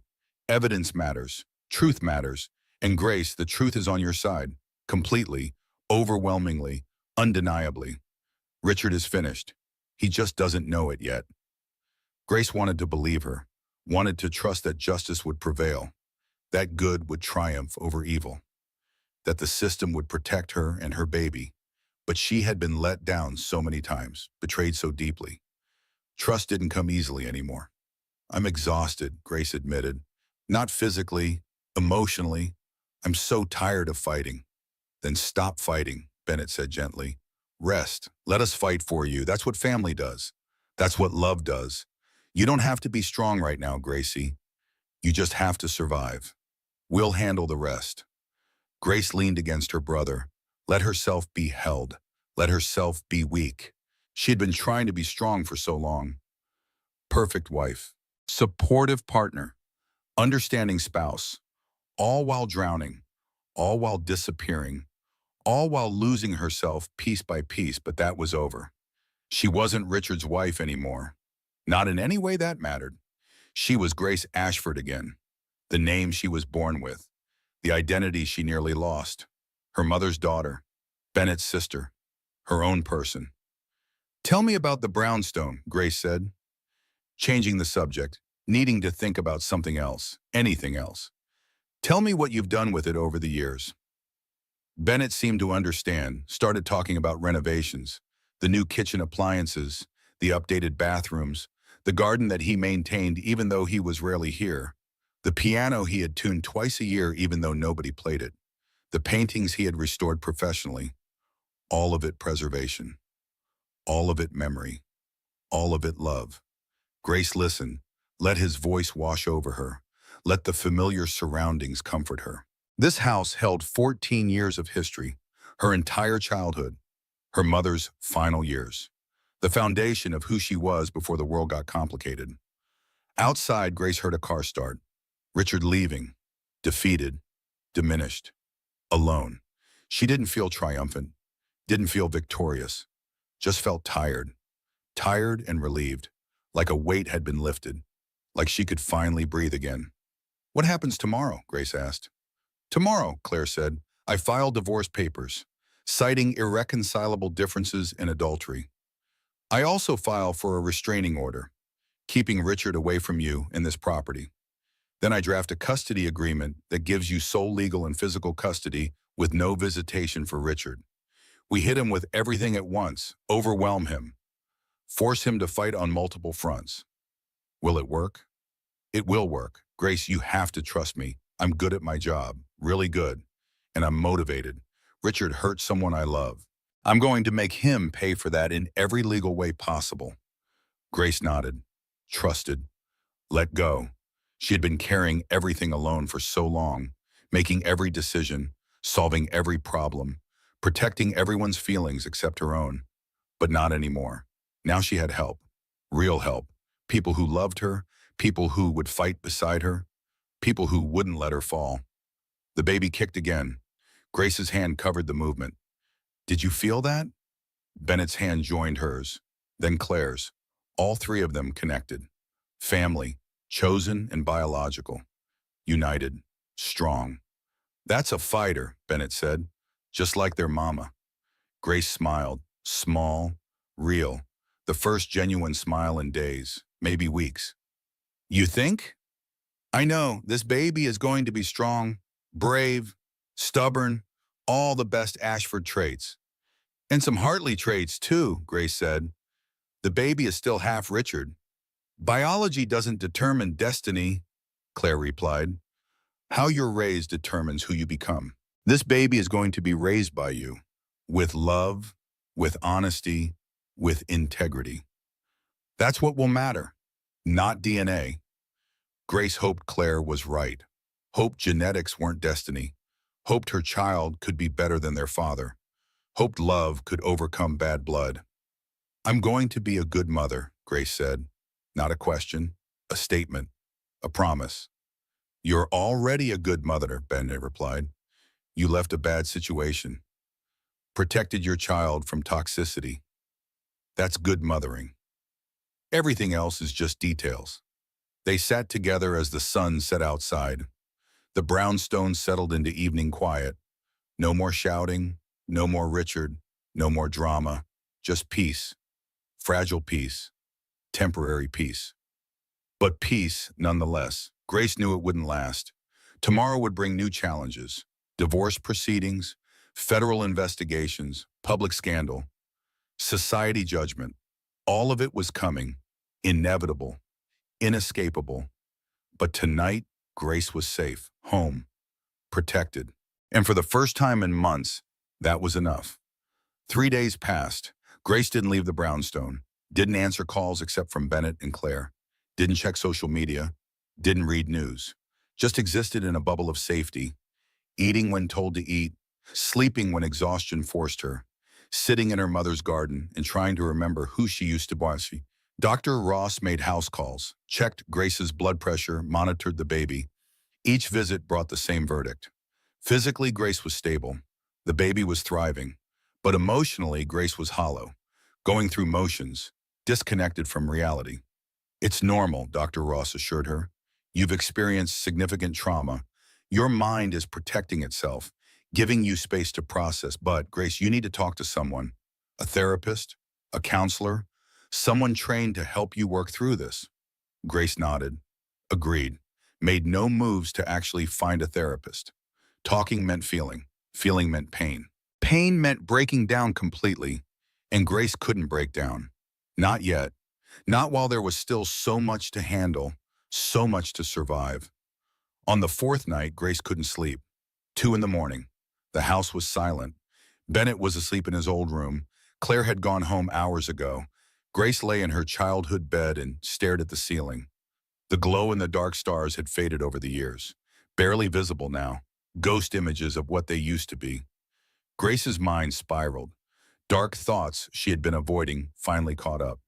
What if she couldn't do this? What if single motherhood was too hard? What if she failed her child the way her father failed her by dying? The way her mother failed her by getting sick? The way Richard failed her by being Richard? I don't know how to do this, Grace whispered to the empty room. I'm 30 years old, no job, no career. I gave up everything for a man who was planning to leave me. How do I explain this to my child? How do I tell my baby that their father is in prison? That their father never wanted them? That their father hoped they would just disappear? How do I do this alone? The questions spiraled faster. What if her baby looked like Richard? What if every time Grace looked at her child, she saw his face, his lies, his cruelty? What if she couldn't love her baby because of who the father was? Grace sat up, swung her legs over the side of the bed. The room spun. She gripped the mattress edge, breathed, in through the mouth, out through the mouth. Panic attack. She recognized the symptoms, had been having them on and off for months. Richard always said she was being dramatic, that she needed to calm down, that she was making herself sick with worry. Maybe he was right. Maybe this was all her fault. Maybe if she had been a better wife, more attentive, more attractive, more something, maybe Richard wouldn't have cheated, wouldn't have stolen, wouldn't have tried to destroy her. No, Grace stopped that thought, forced it away. That was Richard's voice in her head, the gaslighting he had perfected over 6 years, making her doubt herself, making her responsible for his choices. That was manipulation, abuse, not truth. Grace stood, walked downstairs in the dark. She knew this house by heart. Every creak, every corner, every step. Muscle memory from childhood. The kitchen light was on. Someone left it on. Bennett probably. He always did. Just in case Grace needed something. Grace made tea, chamomile, caffeine-free, doctor approved. She sat at the farmhouse table, the same table where she had eaten breakfast before school every morning, where she had done homework every afternoon, where she had sat with her mother the night before she died, holding her hand, promising to be strong. I'm trying, Mom, Grace said to the empty kitchen. I'm trying to be strong. But I don't feel strong. I feel broken, scared, completely lost. The house settled around her, old wood expanding and contracting. Normal sounds. But in the darkness, they felt ominous, like the house itself was judging her, finding her lacking. Disappointed that Grace Ashford had turned into Grace Hartley, had lost herself in a marriage, had failed to see what everyone else saw. Grace's phone buzzed, unknown number. She almost didn't answer, but something made her look. Text message. This is Vanessa. Can we talk? Grace stared at the screen. Vanessa. The woman who laughed when Grace fell. The woman who slept with Grace's husband. The woman who helped him steal. The woman who encouraged him to stress Grace into miscarrying. That Vanessa wanted to talk. Grace should delete it. Block the number. Pretend it never happened. But curiosity won. Or maybe self-destruction. Grace responded. Why? 3 dots appeared, disappeared, appeared again. Then, because you were right about everything. And I'm sorry. Sorry, Vanessa was sorry. The word felt meaningless, insufficient. But Grace responded anyway. Where are you? Diner in Queens, the one on Steinway Street. I know it's late, but I couldn't sleep. If you want to talk, I'll wait. Grace shouldn't go, should stay home, stay safe, stay away from the woman who helped destroy her life. But Grace stood, got dressed, left a note for Bennett, took a car service to Queens, arrived at the diner 30 minutes later. The place was nearly empty, just overnight workers, insomniacs, people with nowhere else to be. Vanessa sat in a corner booth, no makeup, sweatpants, hair in a messy ponytail. She looked young, vulnerable, human. Grace slid into the booth across from her, said nothing, just waited. Thank you for coming, Vanessa said. Her voice was quiet, stripped of the confidence Grace remembered. I wasn't sure you would. I wasn't sure I would either. They sat in silence. A waitress brought coffee. Grace waved it away, ordered decaf tea. Vanessa didn't order anything, just sat there, hands wrapped around a mug that was already empty. I turned evidence, Vanessa said without preamble. Federal prosecutors, everything. Emails, texts, account numbers. Richard's going to prison. Because of me. Good. I'm going too, probably. But they're talking reduced sentence. Cooperation agreement. Maybe 3 years instead of 20. Why are you telling me this? Vanessa looked up. Met Grace's eyes. Because you showed me mercy. When you didn't have to. You could have destroyed me. Instead, you gave me a way out. Nobody's ever done that before. Grace remembered the confrontation at the brownstone, when Grace told Vanessa to turn evidence, to cooperate, to take accountability. She had said it not from kindness, from strategy, but Vanessa interpreted it as mercy. I didn't do it for you, Grace said. I did it to destroy Richard. I know, but it saved me anyway. Vanessa pulled an envelope from her bag, slid it across the table. Richard has another offshore account, one the investigators don't know about yet. It's in the Seychelles, about $800,000. Money he skimmed before I got involved. Here's the account information. Grace didn't touch the envelope. Why are you giving this to me? Because it should be yours, for the baby, for what he put you through, and because turning this over completes my cooperation agreement. Gets me the reduced sentence, so I'm helping myself, but I'm helping you too. Win-win. If I take this, I'm complicit in his fraud. Not if you turn it over through your lawyer as a good faith disclosure during divorce proceedings. You're just being thorough, documenting all marital assets. Vanessa smiled, small, sad. Your lawyer will know how to handle it legally. Grace picked up the envelope, felt its weight, $800,000. Clean money, or clean enough. Money that could secure her future, her baby's future. Money Richard tried to hide while claiming he couldn't afford child support. I need to tell you something, Vanessa continued. The pregnancy, the fake pregnancy, that was Richard's idea. He wanted you to feel like you couldn't compete, like even if you divorced him, he'd moved on, started a new family. He wanted you to feel worthless. Grace had known this. Marcus's investigation found the fake pregnancy tests, but hearing it from Vanessa made it real, made it hurt in a new way. Why did you agree to it? Because I was stupid, 26 years old, thought I was in love, thought Richard would leave you for me. He promised he would, said you were cold, that you didn't understand him, that the marriage was dead, that you trapped him with the pregnancy. Vanessa laughed bitterly. I believed every word, believed I was special, different. The one who really understood him. Did he tell you about the other women? Vanessa's head snapped up. What other women? There were others before you, a paralegal at his firm 3 years ago, a client's daughter 2 years ago, probably more I don't know about. You weren't special, Vanessa, you were just next in line.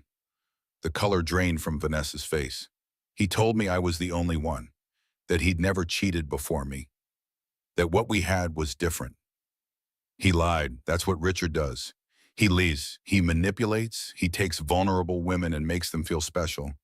Then he uses them, discards them, moves on to the next one. You and I are just two in a long line of women he destroyed. Vanessa started crying. Quiet tears, not dramatic, just sad. I wasted 2 years of my life on him, became a criminal for him, lost myself for him, and I was just another conquest, another disposable woman. Grace should have felt satisfaction, vindication, but mostly she felt tired. And something like sympathy. Vanessa was 26, Grace was 30. 4 years didn't seem like much. But they were 4 years of experience, 4 years of learning who to trust, 4 years of building boundaries. Vanessa didn't have those years yet. She was still learning, still making mistakes. What will you do? Grace asked. After prison? I don't know. My parents won't talk to me. My friends have all disappeared. My career is over. I have nothing. I am nothing. You're 26 years old. You made terrible choices. You hurt people. You hurt me. But you're not irredeemable. 3 years is enough time to get a degree. Learn a trade. Figure out who you want to be. You can rebuild. How? Who's going to hire a convicted felon? Plenty of places. If you own your mistakes, take responsibility. Show genuine remorse. People believe in redemption, Vanessa. But you have to earn it. You have to do the work. Vanessa wiped her eyes. Why are you being nice to me? I destroyed your life. You didn't destroy my life. You participated in damaging it. But Richard destroyed it. Or tried to. The difference is important. And I'm not being nice. I'm being realistic. You're going to prison. You're going to lose everything. Punishing you more than that accomplishes nothing. What I want is for you to actually change, actually become better, actually do something worthwhile with the rest of your life. That's better revenge than anything else I could do to you. They sat in silence. The diner was nearly empty now, just them and one overnight trucker. Grace's tea had gone cold. She didn't reorder, just sat there. Two women destroyed by the same man. Finding something like understanding, not forgiveness, not friendship, but recognition, shared experience, common ground. He never loved me, Vanessa said quietly. Did he? No, I don't think Richard is capable of loving anyone except himself. Did he ever love you? Grace thought about it, really thought. I don't know, maybe in the beginning, or maybe I just wanted to believe he did. Maybe I love the idea of being loved more than I love the actual person. I don't know anymore. I'm sorry, Vanessa said again. For all of it? For sleeping with your husband, for laughing when you fell, for the fake pregnancy, for encouraging him to hurt you, for everything. I know sorry isn't enough, but I am sorry. I know, Grace said, and she did. Vanessa's regret was genuine. Too late, too little, but genuine. I'm sorry too. For what? You didn't do anything wrong? I stayed too long, ignored too many signs, let him isolate me from people who cared, let myself become small. I'm sorry I wasn't stronger. Sorry I didn't see clearly sooner. Sorry I let it get this bad before I left. That's not your fault. That's what abusers do. They make you doubt yourself, make you think you're the problem. That's not weakness. That's trauma. Grace looked at Vanessa, really looked. Saw intelligence there, and pain, and genuine remorse. This woman had made terrible choices, had hurt people, had broken laws, but she wasn't a monster, just damaged, lost, young. Not so different from Grace at 26, before Richard, before marriage, before everything got complicated. What will you do? Vanessa asked. After the divorce, after Richard goes to prison? I'm going to raise my baby, figure out who I am without him. Maybe go back to work. I was an art curator before. I was good at it. I loved it. I gave it up because Richard said he wanted a wife who could focus on family. But I miss it. Miss having something that was mine. You'll be good at it again. You'll be good at being a mother too. I can tell. How can you tell? Because you had the strength to leave, to protect your baby from toxicity. That's good mothering right there, Lem. Everything else is just details. Grace finished her cold tea, stood, tucked the envelope into her bag. I hope you use your time in prison wisely. Get your degree. Figure out who you want to be. Come out better than you went in. That's the best thing you can do now. What about you? What do you hope for yourself? Grace thought about it. What did she hope for? Not happiness. That felt too abstract, too far away, something simpler, more achievable. Peace, I hope for peace, and maybe someday joy. But right now, I'd settle for peace. Vanessa stood, held out her hand. Grace looked at it. That hand had touched Richard, had signed fraudulent documents, had helped destroy Grace's life. But it was also the hand offering her $800,000, offering cooperation, offering something like closure. Grace shook it, brief, businesslike. Goodbye, Vanessa. I hope you find what you're looking for. You too, Grace. You deserve it. You really do.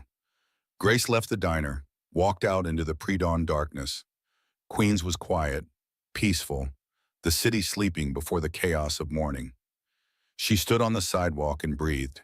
In, out, in, out. Her baby kicked. Strong, insistent, alive. Mama met the other woman today, Grace said to her belly. The woman who wanted you to disappear.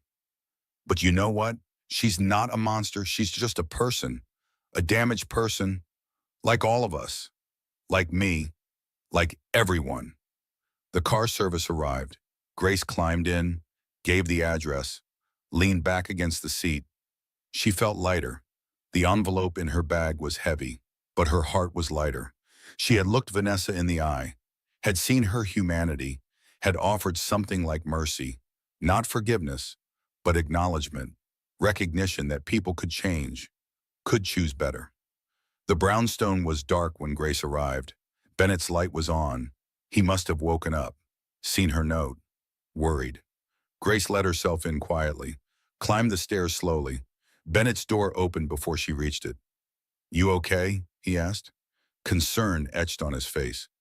Yeah, I'm okay. I met with Vanessa. You what?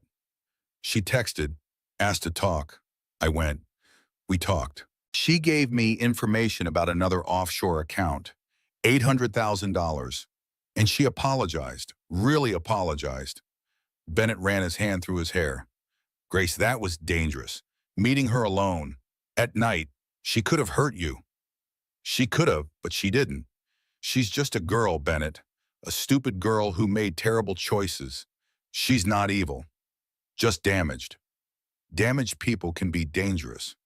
So can I, so can you, so can anyone. Grace handed him the envelope. Give this to Claire. Tell her to turn it over properly, through legal channels. I don't want Richard's stolen money, but I'll take what's legally mine, what I'm entitled to as his wife. Bennett took the envelope. You sure you're okay? No, I'm not okay. I'm 7 months pregnant, getting divorced. My husband is going to prison. My life is a public scandal. I'm not okay at all. Grace smiled, small, sad, real. But I'm going to be, eventually. That's enough for now. She went to her room, closed the door, lay down on the bed. The glow and the dark stars were completely invisible now. But Grace knew they were there, hidden, waiting, ready to shine again when darkness came. Grace closed her eyes, thought about Vanessa, about Richard, about the baby growing inside her, about the future stretching out unknown and terrifying and full of possibility. She thought about her mother, about the painting of the sunrise, about the promise of light after darkness. I'm going to be okay, Grace whispered. We're going to be okay. I don't know how yet, but we will be. For the first time in days, she believed it. 1 week passed. Grace settled into a routine. Wake at 7, breakfast with Bennett, walk in the garden, rest, lunch, afternoon reading. Dinner, sleep, simple, structured, healing. Claire visited every day, brought updates. Richard had been arrested, charged with securities fraud, wire fraud, money laundering. Bail set at $5 million. He couldn't make it. Margaret Hartley refused to help. Richard's friends disappeared. He was alone in a jail cell, waiting for trial. Vanessa had been arrested too. Different charges, lesser role, but arrested nonetheless. She was cooperating fully, giving prosecutors everything they needed. Her attorney was confident about the reduced sentence. The divorce papers were filed. Claire was ruthless. Sole custody to Grace, no visitation rights for Richard. All marital assets to be divided. Restraining order, keeping Richard away from Grace in the brownstone. Temporary child support of $10,000 per month starting immediately. Richard's lawyer tried to fight, sent letters, made threats. Claire destroyed every argument, cited the affair, the fraud, the text messages about hoping for a miscarriage. Richard had no defense, no leverage, no power. "He's done," Claire said over coffee one morning. "Completely done. His reputation is destroyed, his business is gone, his clients are suing. The Bar Association is investigating whether to disbar him.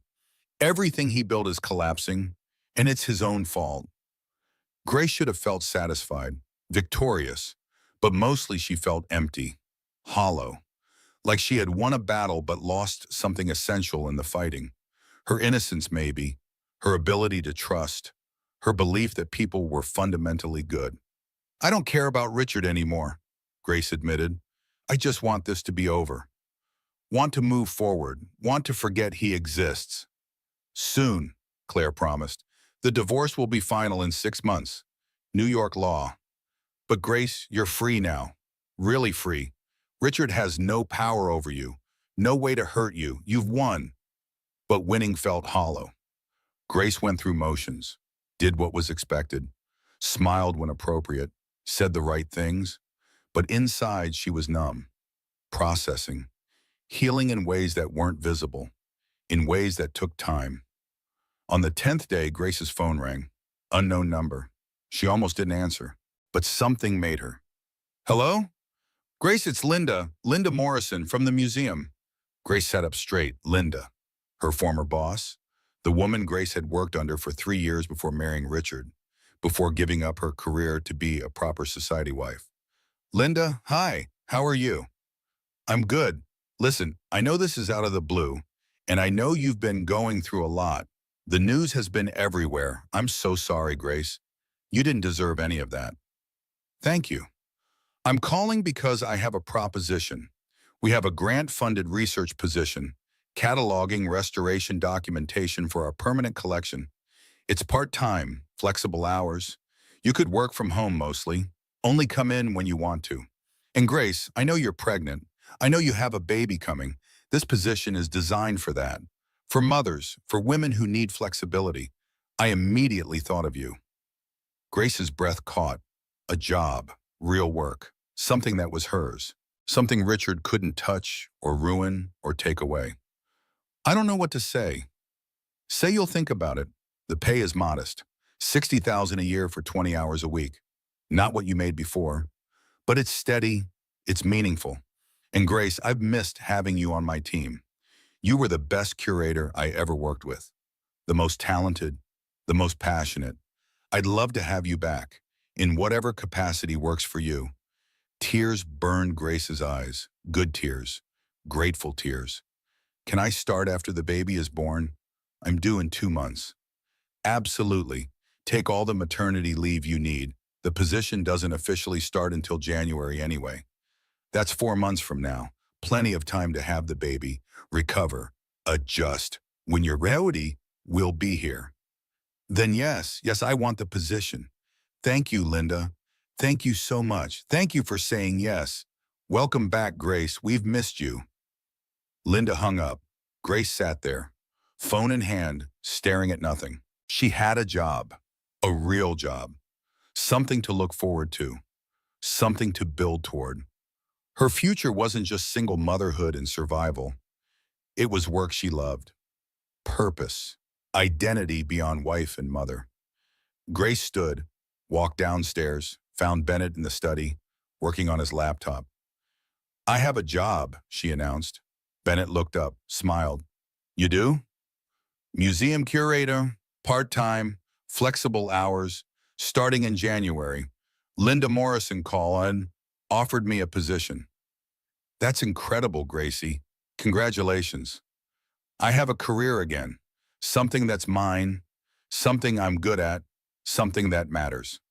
Bennett closed his laptop, stood, pulled Grace into a hug. "You've always been good at that. I'm so glad you're going back to it. Mom would be proud." Grace hugged him back, held on tight. Her brother, her protector, the person who never gave up on her even when she gave up on herself. "Thank you for keeping me safe, for fighting for me, for everything." "You don't have to thank me. That's what family does." That afternoon, Grace did something she hadn't done in weeks.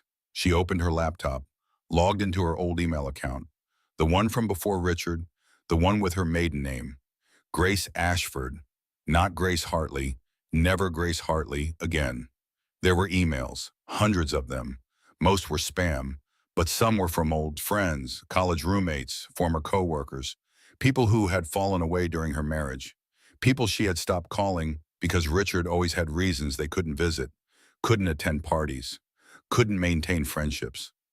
Grace started responding, one email at a time, short messages. "Hi, I know it's been years. I'm sorry I disappeared. I got lost in my marriage, but I'm back now. I'd love to reconnect if you're interested." Most people didn't respond. Too much time had passed, too much distance. Grace didn't blame them. She had been a bad friend, absent, unavailable, wrapped up in Richard's world to the exclusion of everything else. But some people responded, warmly, enthusiastically. "Oh my God, Grace, I've been thinking about you. Can we grab coffee, catch up? I want to hear everything." Grace scheduled coffee dates, 3 of them, for after the baby was born. Small steps, rebuilding her social circle, reconnecting with people who knew her before, who remembered who she was when she was happy. That evening, Grace went to the garden, her mother's garden. The roses were in full bloom, pink and white and yellow, beautiful, thriving. Grace sat on the wooden bench her father had built, ran her hands over worn wood, smooth from years of use, years of family sitting here, talking, laughing, being together. The baby kicked. Grace's hand covered the movement. "You're going to love this garden," she said. "Your grandmother planted these roses. Your grandfather built this bench. Your uncle maintained it all these years. This is your family, little one. This is where you come from. Love, strength, resilience, that's your legacy." The sun was setting. Golden light filtered through the trees. Grace watched shadows lengthen, listened to city sounds, cars, sirens, people, life continuing all around her. The world didn't stop because her marriage ended, didn't pause because she was in pain. It just kept moving. And Grace was moving with it now. Forward, always forward. "I'm not the same person I was before Richard," Grace said to the roses, to her mother's memory, to herself. "I'm different now, harder, more careful, less trusting, but also stronger, wiser, more sure of myself. I know what I won't tolerate now. I know my worth. That's something." A memory surfaced. Her mother, the year before she died, sitting on this very bench. Grace was 16, crying over a boy who broke her heart. Her mother held her, stroked her hair, said something Grace hadn't understood then. "Heartbreak teaches you who you are, not who you wish you were, not who you pretend to be, who you actually are. When everything is stripped away, when you're alone with your pain, that's when you discover your true self." Grace understood now. Richard had broken her heart, broken her trust, broken her illusions. But in the breaking, she had discovered herself, the real Grace, not the perfect wife, not the society hostess, not the woman who made herself small to fit into someone else's life. Just Grace, flawed, scared, but real. "I found myself, Mom," Grace whispered. "It hurt. God, it hurt so much, but I found myself, and I'm not going to lose her again. I promise, Bah." The garden grew dark. Grace stood carefully, walked back inside. Bennett was cooking dinner, something that smelled amazing Italian, Grace's favorite. Hungry? Bennett asked. Starving. They ate together, talked about nothing important. Work, weather, the baby's nursery that needed to be set up, normal conversation, comfortable silence, the rhythm of family. Grace had forgotten what this felt like. Being with someone who didn't want anything from her, didn't need her to perform, didn't judge, just accepted. After dinner, Grace went to her room, pulled out the journal she had been keeping, opened to a blank page, started writing. Dear baby, today I got my life back. Not the life I had before your father. Something different. Something better. I got a job. Reconnected with old friends. Sat in your grandmother's garden and remembered who I am. I'm still scared, still unsure about the future. Still healing from everything that happened. But I'm also hopeful. For the first time in months, I'm actually hopeful. You're going to be born into love. Real love. Not the conditional kind your father offered. The kind that doesn't require you to be perfect, to perform, to pretend. Just love for existing, for being you. I can't wait to meet you. Can't wait to show you this garden, this house, this family. You're going to have the best uncle in the world, the best Aunt and Claire, the best grandmother's memory, and a mother who's learning every day how to be stronger, how to be better, how to be enough. I love you already, more than I knew was possible, more than anything. Always. Mom. Grace closed the journal, set it aside, lay back on the bed. The baby kicked. Grace smiled, closed her eyes, let sleep come. Peaceful sleep, healing sleep. The kind that came from knowing the worst was over.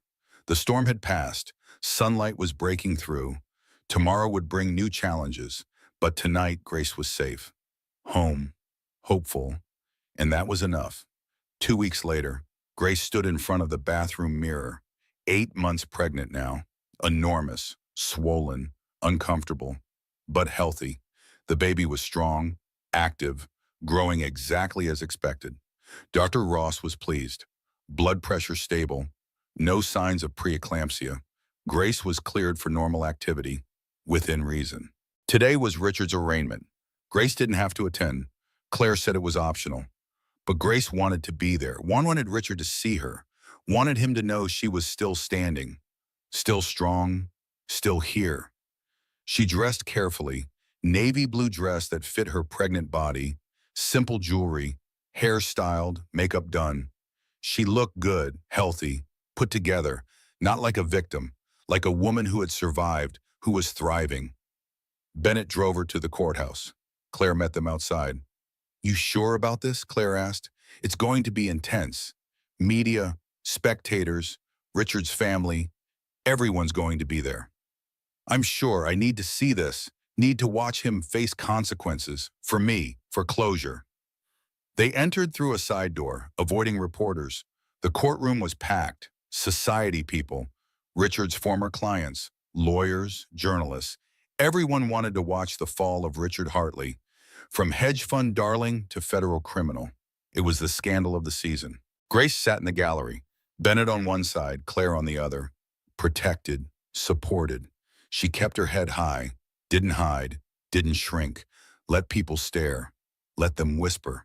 She had nothing to be ashamed of, nothing to hide. The bailiff called court to order. Everyone stood. Judge Harrison entered.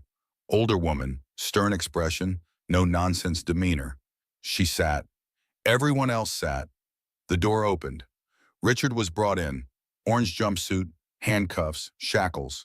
He looked smaller, diminished, gray under the fluorescent lights. His eyes scanned the courtroom. Looking for friendly faces, found none. Then they landed on Grace. For a moment, they just stared at each other. 6 years of marriage, reduced to this. Him in chains, her free, him guilty, her vindicated.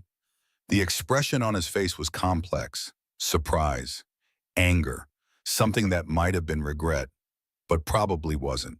Grace didn't react, didn't smile, didn't glare, just looked at him with complete indifference. The opposite of love wasn't hate, it was apathy. And Grace felt nothing. He was a stranger, a criminal, someone she used to know, nothing more. The judge read the charges: securities fraud, wire fraud, money laundering, and conspiracy. Each charge carried years of prison time. The prosecution outlined the case: $8 million stolen, 12 victims, 18 months of systematic theft, documentation, evidence, witnesses. The case was airtight. Richard's lawyer tried to argue for reasonable bail, cited Richard's ties to the community, his clean record, his cooperation. The judge was unmoved. Mr. Hartley has access to millions of dollars hidden in offshore accounts, Judge Harrison said. He is an extreme flight risk. He has demonstrated willingness to commit federal crimes. Bail is set at $5 million cash. No bond, cash only. Richard's lawyer objected. The judge overruled. Richard was going to stay in jail. No bail, no freedom, not until trial, which could be 9 to 12 months away, maybe longer. Margaret Hartley stood. Your Honor, I'd like to address the court. Proceed. I'm Richard's mother. I want the record to show that our family does not condone these alleged actions. We are deeply disappointed. We will not be providing financial support. Richard will have to face these consequences alone. Grace watched Margaret sit down, wash her hands of her bun, protect the family name, prioritize reputation over relationship. Margaret had never been warm, but this was cold even for her. Complete abandonment. The judge moved to sentencing dates, preliminary hearings, discovery schedules, legal procedurals that Grace only half understood. But the important part was clear. Richard wasn't getting out, wasn't going free, would spend the next year in jail waiting for trial, then decades in prison after conviction. Vanessa was arraigned separately, different courtroom. Grace didn't attend that one, didn't need to. Claire reported back, 3-year plea deal. Vanessa would serve 18 months with good behavior. Start in minimum security, get out young enough to rebuild. Harsh punishment, but survivable. Court adjourned. Richard was led away. He looked back once, at Grace. She met his eyes, felt nothing, no anger, no sadness, just emptiness where love used to be, where marriage used to exist. Nothing remained but history, bad history. Outside the courthouse, reporters swarmed, cameras, microphones, questions shouted. Mrs. Hartley, how do you feel? Are you relieved? Will you divorce him? When is the baby due? Bennett's security team created a path. Grace walked through, head high. She stopped once, looked at the cameras, spoke clearly. I feel free. That was all. 3 words. But they said everything. Grace Hartley was done being a victim, done being defined by her husband's choices, done hiding. She was free. Finally, completely, absolutely. The clip went viral. Grace's face, pregnant, dignified, strong, saying those 3 words. I feel free. It became a meme, a rallying cry. Women everywhere shared it, commented, related, saw themselves in Grace's journey, from victim to survivor, from trapped to liberated, from broken to whole. Grace's Instagram, dormant for months, suddenly had followers, thousands of them. Women sending messages, sharing their own stories, finding strength in Grace's strength, finding hope in her survival. Grace read them, every single one. Women who had been cheated on, gaslit, abused. Women who felt alone, invisible, worthless. Women who needed to know they could leave, could survive, could thrive. Grace started responding, not to all of them, but to some. Short messages. You're stronger than you think. You deserve better. You can do this. Simple words, but powerful, because they came from someone who had been there, who understood, who had survived. 1 week later, Grace received notification. The divorce was progressing. Richard wasn't contesting, wasn't fighting. He signed everything Claire put in front of him. Sole custody to Grace. All marital assets to be divided. No visitation rights. Clean break. The penthouse sold. Too many bad memories. Too much Richard. Grace took half the proceeds. $2 million, added to the $800,000 from the Seychelles account. The insurance payout, the stock portfolio, her half of everything. Grace was financially secure. Her baby would want for nothing. But more than money, Grace had herself back. Her identity, or her career, her future. Those were worth more than any dollar amount. 2 weeks before her due date, Grace did something she had been avoiding. She went back to the penthouse. One last time, to get her mother's photo album, her personal items, things too precious to let movers handle. The penthouse was empty, sterile, already staged for sale. Nothing remained of the life Grace built here, or thought she built. Looking around, Grace realized she had never lived here. Not really. She had existed, performed, played the role of Mrs. Richard Hartley, but she had never actually lived. Grace collected her things, the photo album, her journals, her mother's necklace, her grandmother's ring, personal items with history, with meaning. Everything else could stay, be sold, disposed of. She wanted nothing that reminded her of Richard. On her way out, Grace stopped, looked around one last time. The penthouse that was supposed to be her dream home, her perfect life. It was just a building, just walls and floors and expensive furniture. Nothing real, nothing lasting, nothing that mattered. Goodbye, Grace said to the empty space. Thank you for the lessons. But I'm done now. Done with pretending, done with performing, done with being someone I'm not. She left, didn't look back. The door closed behind her with finality. That chapter was over, completely, irrevocably, only forward now, only future, only new beginnings. Grace returned to the brownstone, her real home, where her family lived, where memories were genuine, where love was unconditional. She arranged her mother's photos in her room, hung the paintings, created space that was hers, that reflected who she actually was. Bennett helped her set up the nursery, the third bedroom, small but perfect. They painted walls soft yellow, built the crib together, hung curtains, created a space full of light and hope and possibility, a space for new life, new generation, new story. Your baby is going to love this, Bennett said. Going to grow up surrounded by family, by love, by people who would do anything to protect them. I know, Grace said. She ran her hand over the crib rail, smooth wood, sturdy, safe. This baby is going to know security, stability, unconditional love, everything I had growing up, everything Richard couldn't give. Everything Richard wouldn't give, Bennett corrected. He had the capacity. He just chose not to, chose himself instead. That's not inability, that's selfishness. Grace nodded. Bennett was right. Richard wasn't incapable of love. He was unwilling, too self-absorbed, too entitled, too broken to give anyone else what they needed. That wasn't Grace's fault, wasn't her failure. It was his choice, his loss. The baby kicked, strong, insistent. Grace smiled. Soon, she said to her belly, just a few more weeks, then you get to meet all these people who love you already, who can't wait to hold you, to protect you, to watch you grow. That night, Grace couldn't sleep, too uncomfortable, too pregnant, too anxious about the impending birth. She lay in bed, stared at the ceiling, thought about everything that had happened, everything she had survived, everything she had learned.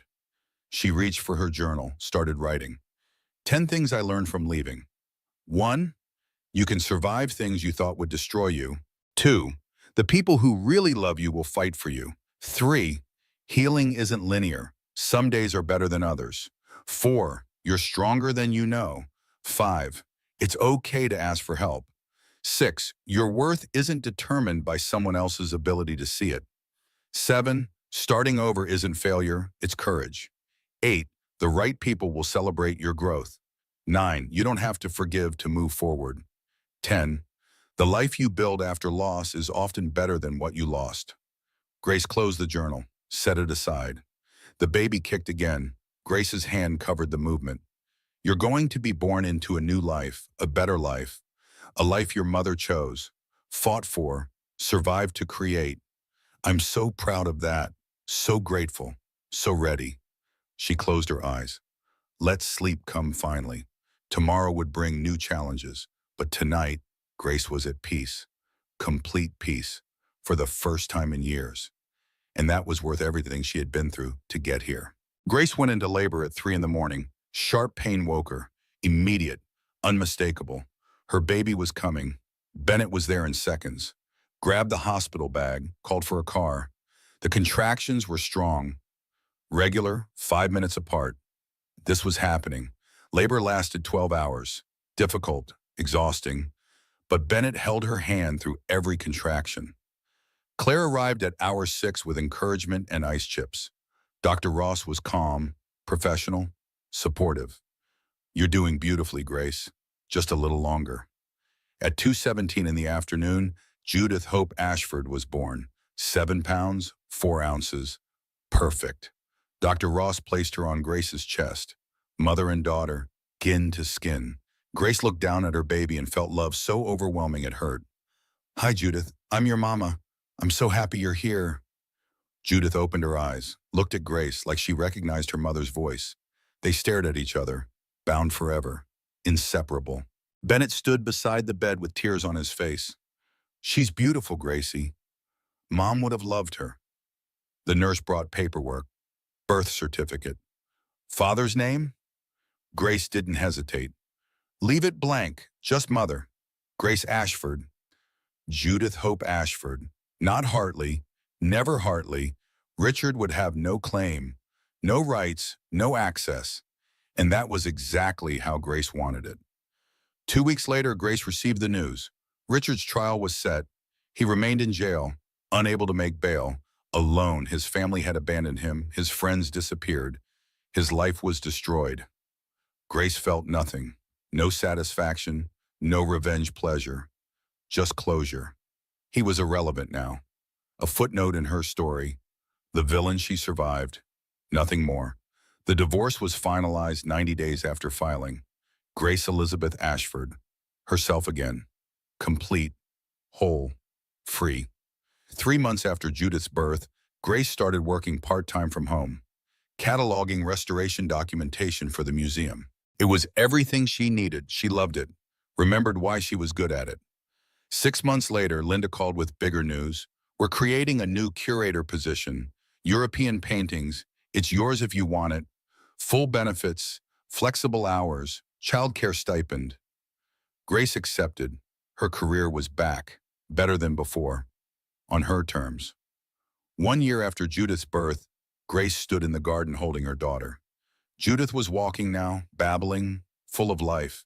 She looked like Grace. Green eyes, dark hair, strong personality. See that? Grace pointed to her mother's painting, visible through the nursery window. That's a sunrise. Your grandmother painted it. She knew something important.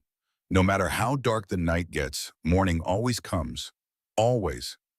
Judith touched the window, left tiny handprints. Grace didn't wipe them away. Evidence of life, of presence, of her daughter's existence. Grace's phone buzzed. Text from Vanessa. She was in prison, 8 months into her sentence. Taking college courses, actually changing. Judith's first birthday soon, right? I made her something in art class. Can I send it? Grace considered, then responded, yes, thank you. Forgiveness was complicated, but Grace could acknowledge growth, could recognize genuine change. On Judith's second birthday, Grace threw a party at the brownstone. Bennett, Claire, Linda, museum colleagues, mom friends, real community, real family. Judith ran through the garden chasing bubbles, laughing, pure joy. She wore a yellow dress with frosting on her face, completely, perfectly happy. After everyone left, Grace stood in the garden where she had stood 2 years ago, broken, scared, unsure if she could survive. She had survived, more than survived, thrived. That evening, Detective Morrison called. Richard tried to contact you from prison, letter, phone calls.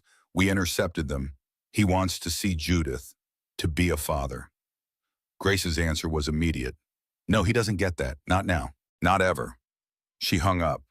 checked on Judith, sound asleep with the stuffed elephant Bennett had given her. Grace adjusted the blanket, kissed her forehead. Your father wants to meet you, but he doesn't get to, because wanting something doesn't mean deserving it. You're mine, you're ours, you're Ashford. Not Hartley, never Hartley. Grace returned to her room. Wrote one final journal entry about Richard. Richard called from prison, wants to meet Judith. My answer is no. Will always be no. Not because I'm cruel, because I'm protective. Judith deserves better than a father who hoped she'd never be born. I don't hate Richard anymore. Don't love him. Don't feel anything. He's a stranger. A cautionary tale. My life is better without him. Judith's life is better without him. We are complete, whole, happy. Goodbye, Richard. Again. Finally. Forever. Grace closed the journal. Felt lighter. Freer. Richard was truly in her past now. Just history. Bad history. But history nonetheless. Grace's story didn't end with revenge. It ended with something better. Freedom. Peace. A life she built on her own terms. She took the worst betrayal imaginable and turned it into her greatest transformation. And here's what I want you to know. If you're going through something similar, if you're trapped in a situation where everyone sees what you refuse to see, if you're scared to leave because you don't know how you'll survive, Grace's story is proof. You can survive. You will survive. And on the other side is a life more beautiful than you can imagine right now. If this story resonated with you, hit that like button. It helps other women find these stories when they need them most. Drop a comment telling me what moment hit you hardest.